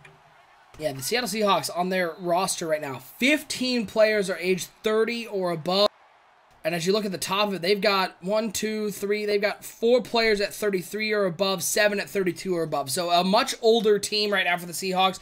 The New York Giants, though, going to move on to the next round, facing off against the winner of the Lions and the Saints. Bomber, what has the Giants shown you today that maybe you didn't know? I know you've been high on this Giants team. Is there anything that surprised you, or is this pretty much what you expected from the New York Giants? This is a good team. I didn't expect a blowout, but I was conflicted going into this game. I thought the Seahawks would kind of edge them out just because they had that veteran presence, but the youth proved to be too strong right now. They're just too talented, too quick. You got progressing players for the New York Giants. You have regressing players for the Seattle Seahawks. And we also got to point this out. The Giants didn't even have Odell Beckham. Yeah. So Odell Beckham isn't even playing. They didn't even throw the ball, really. I mean, this was all ground game. Something you thought the Seattle Seahawks would be able to stop. Yeah, ground game and defense. Their defense created turnovers and made some great plays in the red zone. So, I mean, hats off and great play for the New York Giants. It might be their time right now. And Seattle Seahawks this time seems to be passing them by. They had a great end to the season. I think they rallied off 7 or 8 in a row. They're a good team over there in Seattle. As I said, 94 overall. They went 13-3. They don't feel like a 13-3 team. They had a home field advantage today that completely got shredded. So, you got to protect your home field in the playoffs, and I didn't see that today with the Seattle Seahawks. And the Giants went 11-5, but they're starting to figure it out right now, and they're playing hot. And this is a team, like I said, they're kind of like the Cleveland Browns in the AFC. They got hot towards the end of the season, and they have all the potential and all the weapons that can make them very dangerous. And if they get Odell Beckham at any point in this playoffs, maybe next week, and then maybe they win in the championship and go to the Super Bowl and get him back, it'll make them even that much more dangerous. And this could be a nice run for the New York Giants. As the Seattle Seahawks dropping back to pass here, just trying to maybe make the score a little more respectable. He passes it underneath to Amara Darboh, who's going to go out of bounds at the 34-yard line, give him 5 yards on the play. The other thing that is working against the Seattle Seahawks team is we saw the resurgence of the San Francisco 49ers, a very young, talented team. Sort of fell off at the end of the season with the injury to Babers, but that's a team that finally has answers at the quarterback position. Arsenio Sapp playing very well. 49ers are young. And the Arizona Cardinals, another team, very young, 6-10 this year. These are two teams that I think in past years you would, when this Seahawks team was a much younger team, Bomber, you'd go, heads and shoulders, the Seahawks are more talented. With the 49ers and Cardinals developing this young talent, this division goes back to being fully up for grabs next season. Yeah, actually, the favorite probably is going to be the San Francisco 49ers if the Seahawks decide to blow it all up and let some of these older guys test free agency and release a couple of them. But the Cardinals, I don't have much faith in them. They always seem to get on a run towards the end of the season when they kind of have a favorable schedule in situations that they're playing for pride and the other team's playing for a rookie draft pick. So I don't have faith in them right now. The Rams still need a quarterback, and that quarterback might take 1 to 2 years to develop. So I think that it's the 49ers to win is a big hit on Russell. And Reggie Ragland! Ragland says, hey, that player of the game is mine. He wants that player of the game. 9 sacks for this Giants defense. What a hit to end the game. They're going to kneel this bad boy out, and we're going to get out of here. We still got one more piece of business to finish up here as the final knee is taken, and the New York Giants going to walk away with a 37-10 win here in Seattle on the road. What an impressive win for the New York Giants. They will be one half of the NFC Championship game. Bombers, time to pick our player of the game for NBL Live broadcast number 184. Lots of great play. I think Reggie Ragland would have a real nice case. But Marlon Petway. It's Marlon Petway. Yeah. What an unbelievable game he had. I mean, we thought this was going to be an air-it-out game for Davis Webb. We know how much they like to air it out. But they saw something on the scouting report. They got Marlon Petway the ball outside, and he did not disappoint. Yeah, absolutely. It's got to be Marlon Petway. He just came out and just broke the game open early, and the Seahawks just never could recover from those two just jabs. And they just jabbed them, and then they hit him with that super punch, the Superman punch. Big shout out to Roman Reigns, and they never recovered from that. And that pretty much, I mean, you look at the score right there, it was 7-0. Then they both scored 10, and then it was 10-10. It was just consistency throughout the game from the Giants, just putting points on the board, applying pressure through the ground and pound and through that defense. And they kind of used the play style of the Seattle Seahawks against the Seattle team, and it just completely changed the outcome of this game, and it just blew it wide open. Marlon Petway is going to be your player of the game for broadcast number 184. You can check out all of our player of the game selections on our website, 365.maddenbomberleague.com under the NBL Live tab. Check it back all the way back to broadcast number 1. It's a great look back at NBL history. All right, Bomber.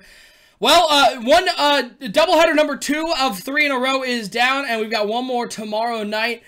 You'll be playing in this one, not on the call. Sonny Weaver going to be hopping on the call tomorrow night. Starting out, Chargers and Steelers, 7 o'clock Eastern time here on the network. Lions and Saints immediately following. 2 great games, and we're going to have our AFC Championship set tomorrow night. An exciting time here on the network, an exciting time to be a part of our network, because it only gets better from here, Bomber. We've had some fantastic matchups, fantastic games in the AFC Championship and the Super Bowl, because you get the best teams together and fireworks are lit. Okay, yeah, absolutely. This is going to be a great game. You're going to have to tune in tomorrow. Two more just great games. And then Friday night, we got another doubleheader for the NFC-AFC Championship. I'm excited, man. I'm ready to get this ball rolling. I'm ready to take on the New Orleans Saints. But I'm also ready to watch the first game. I mean, the first game is going to be great. I mean, you got the Chargers. You got the Steelers. I mean, this is going to be phenomenal football for the Madden Bomber League. If you're interested in joining, go to 365.maddenbomberleague.com. And that's all I got. A great game from Reggie Ragland on any other night outside of a Josh Gordon throwback night or a Marlon Petway just powerhouse night. He's definitely the player of the game, but tonight we go on Marlon Petway. And what a game we had tonight. We appreciate each and every one of you tuning in. We're going to get out of here. Have a wonderful night. We'll see you tomorrow night at 7 o'clock Eastern time. For my co-host, Bomber, I'm OSU. Once again, your final score from Game 2, the New York Giants run away with that one 34-10. We'll see you tomorrow night, 7 o'clock Eastern time. Double header action. Let's fill those championship games right here on NBL Live.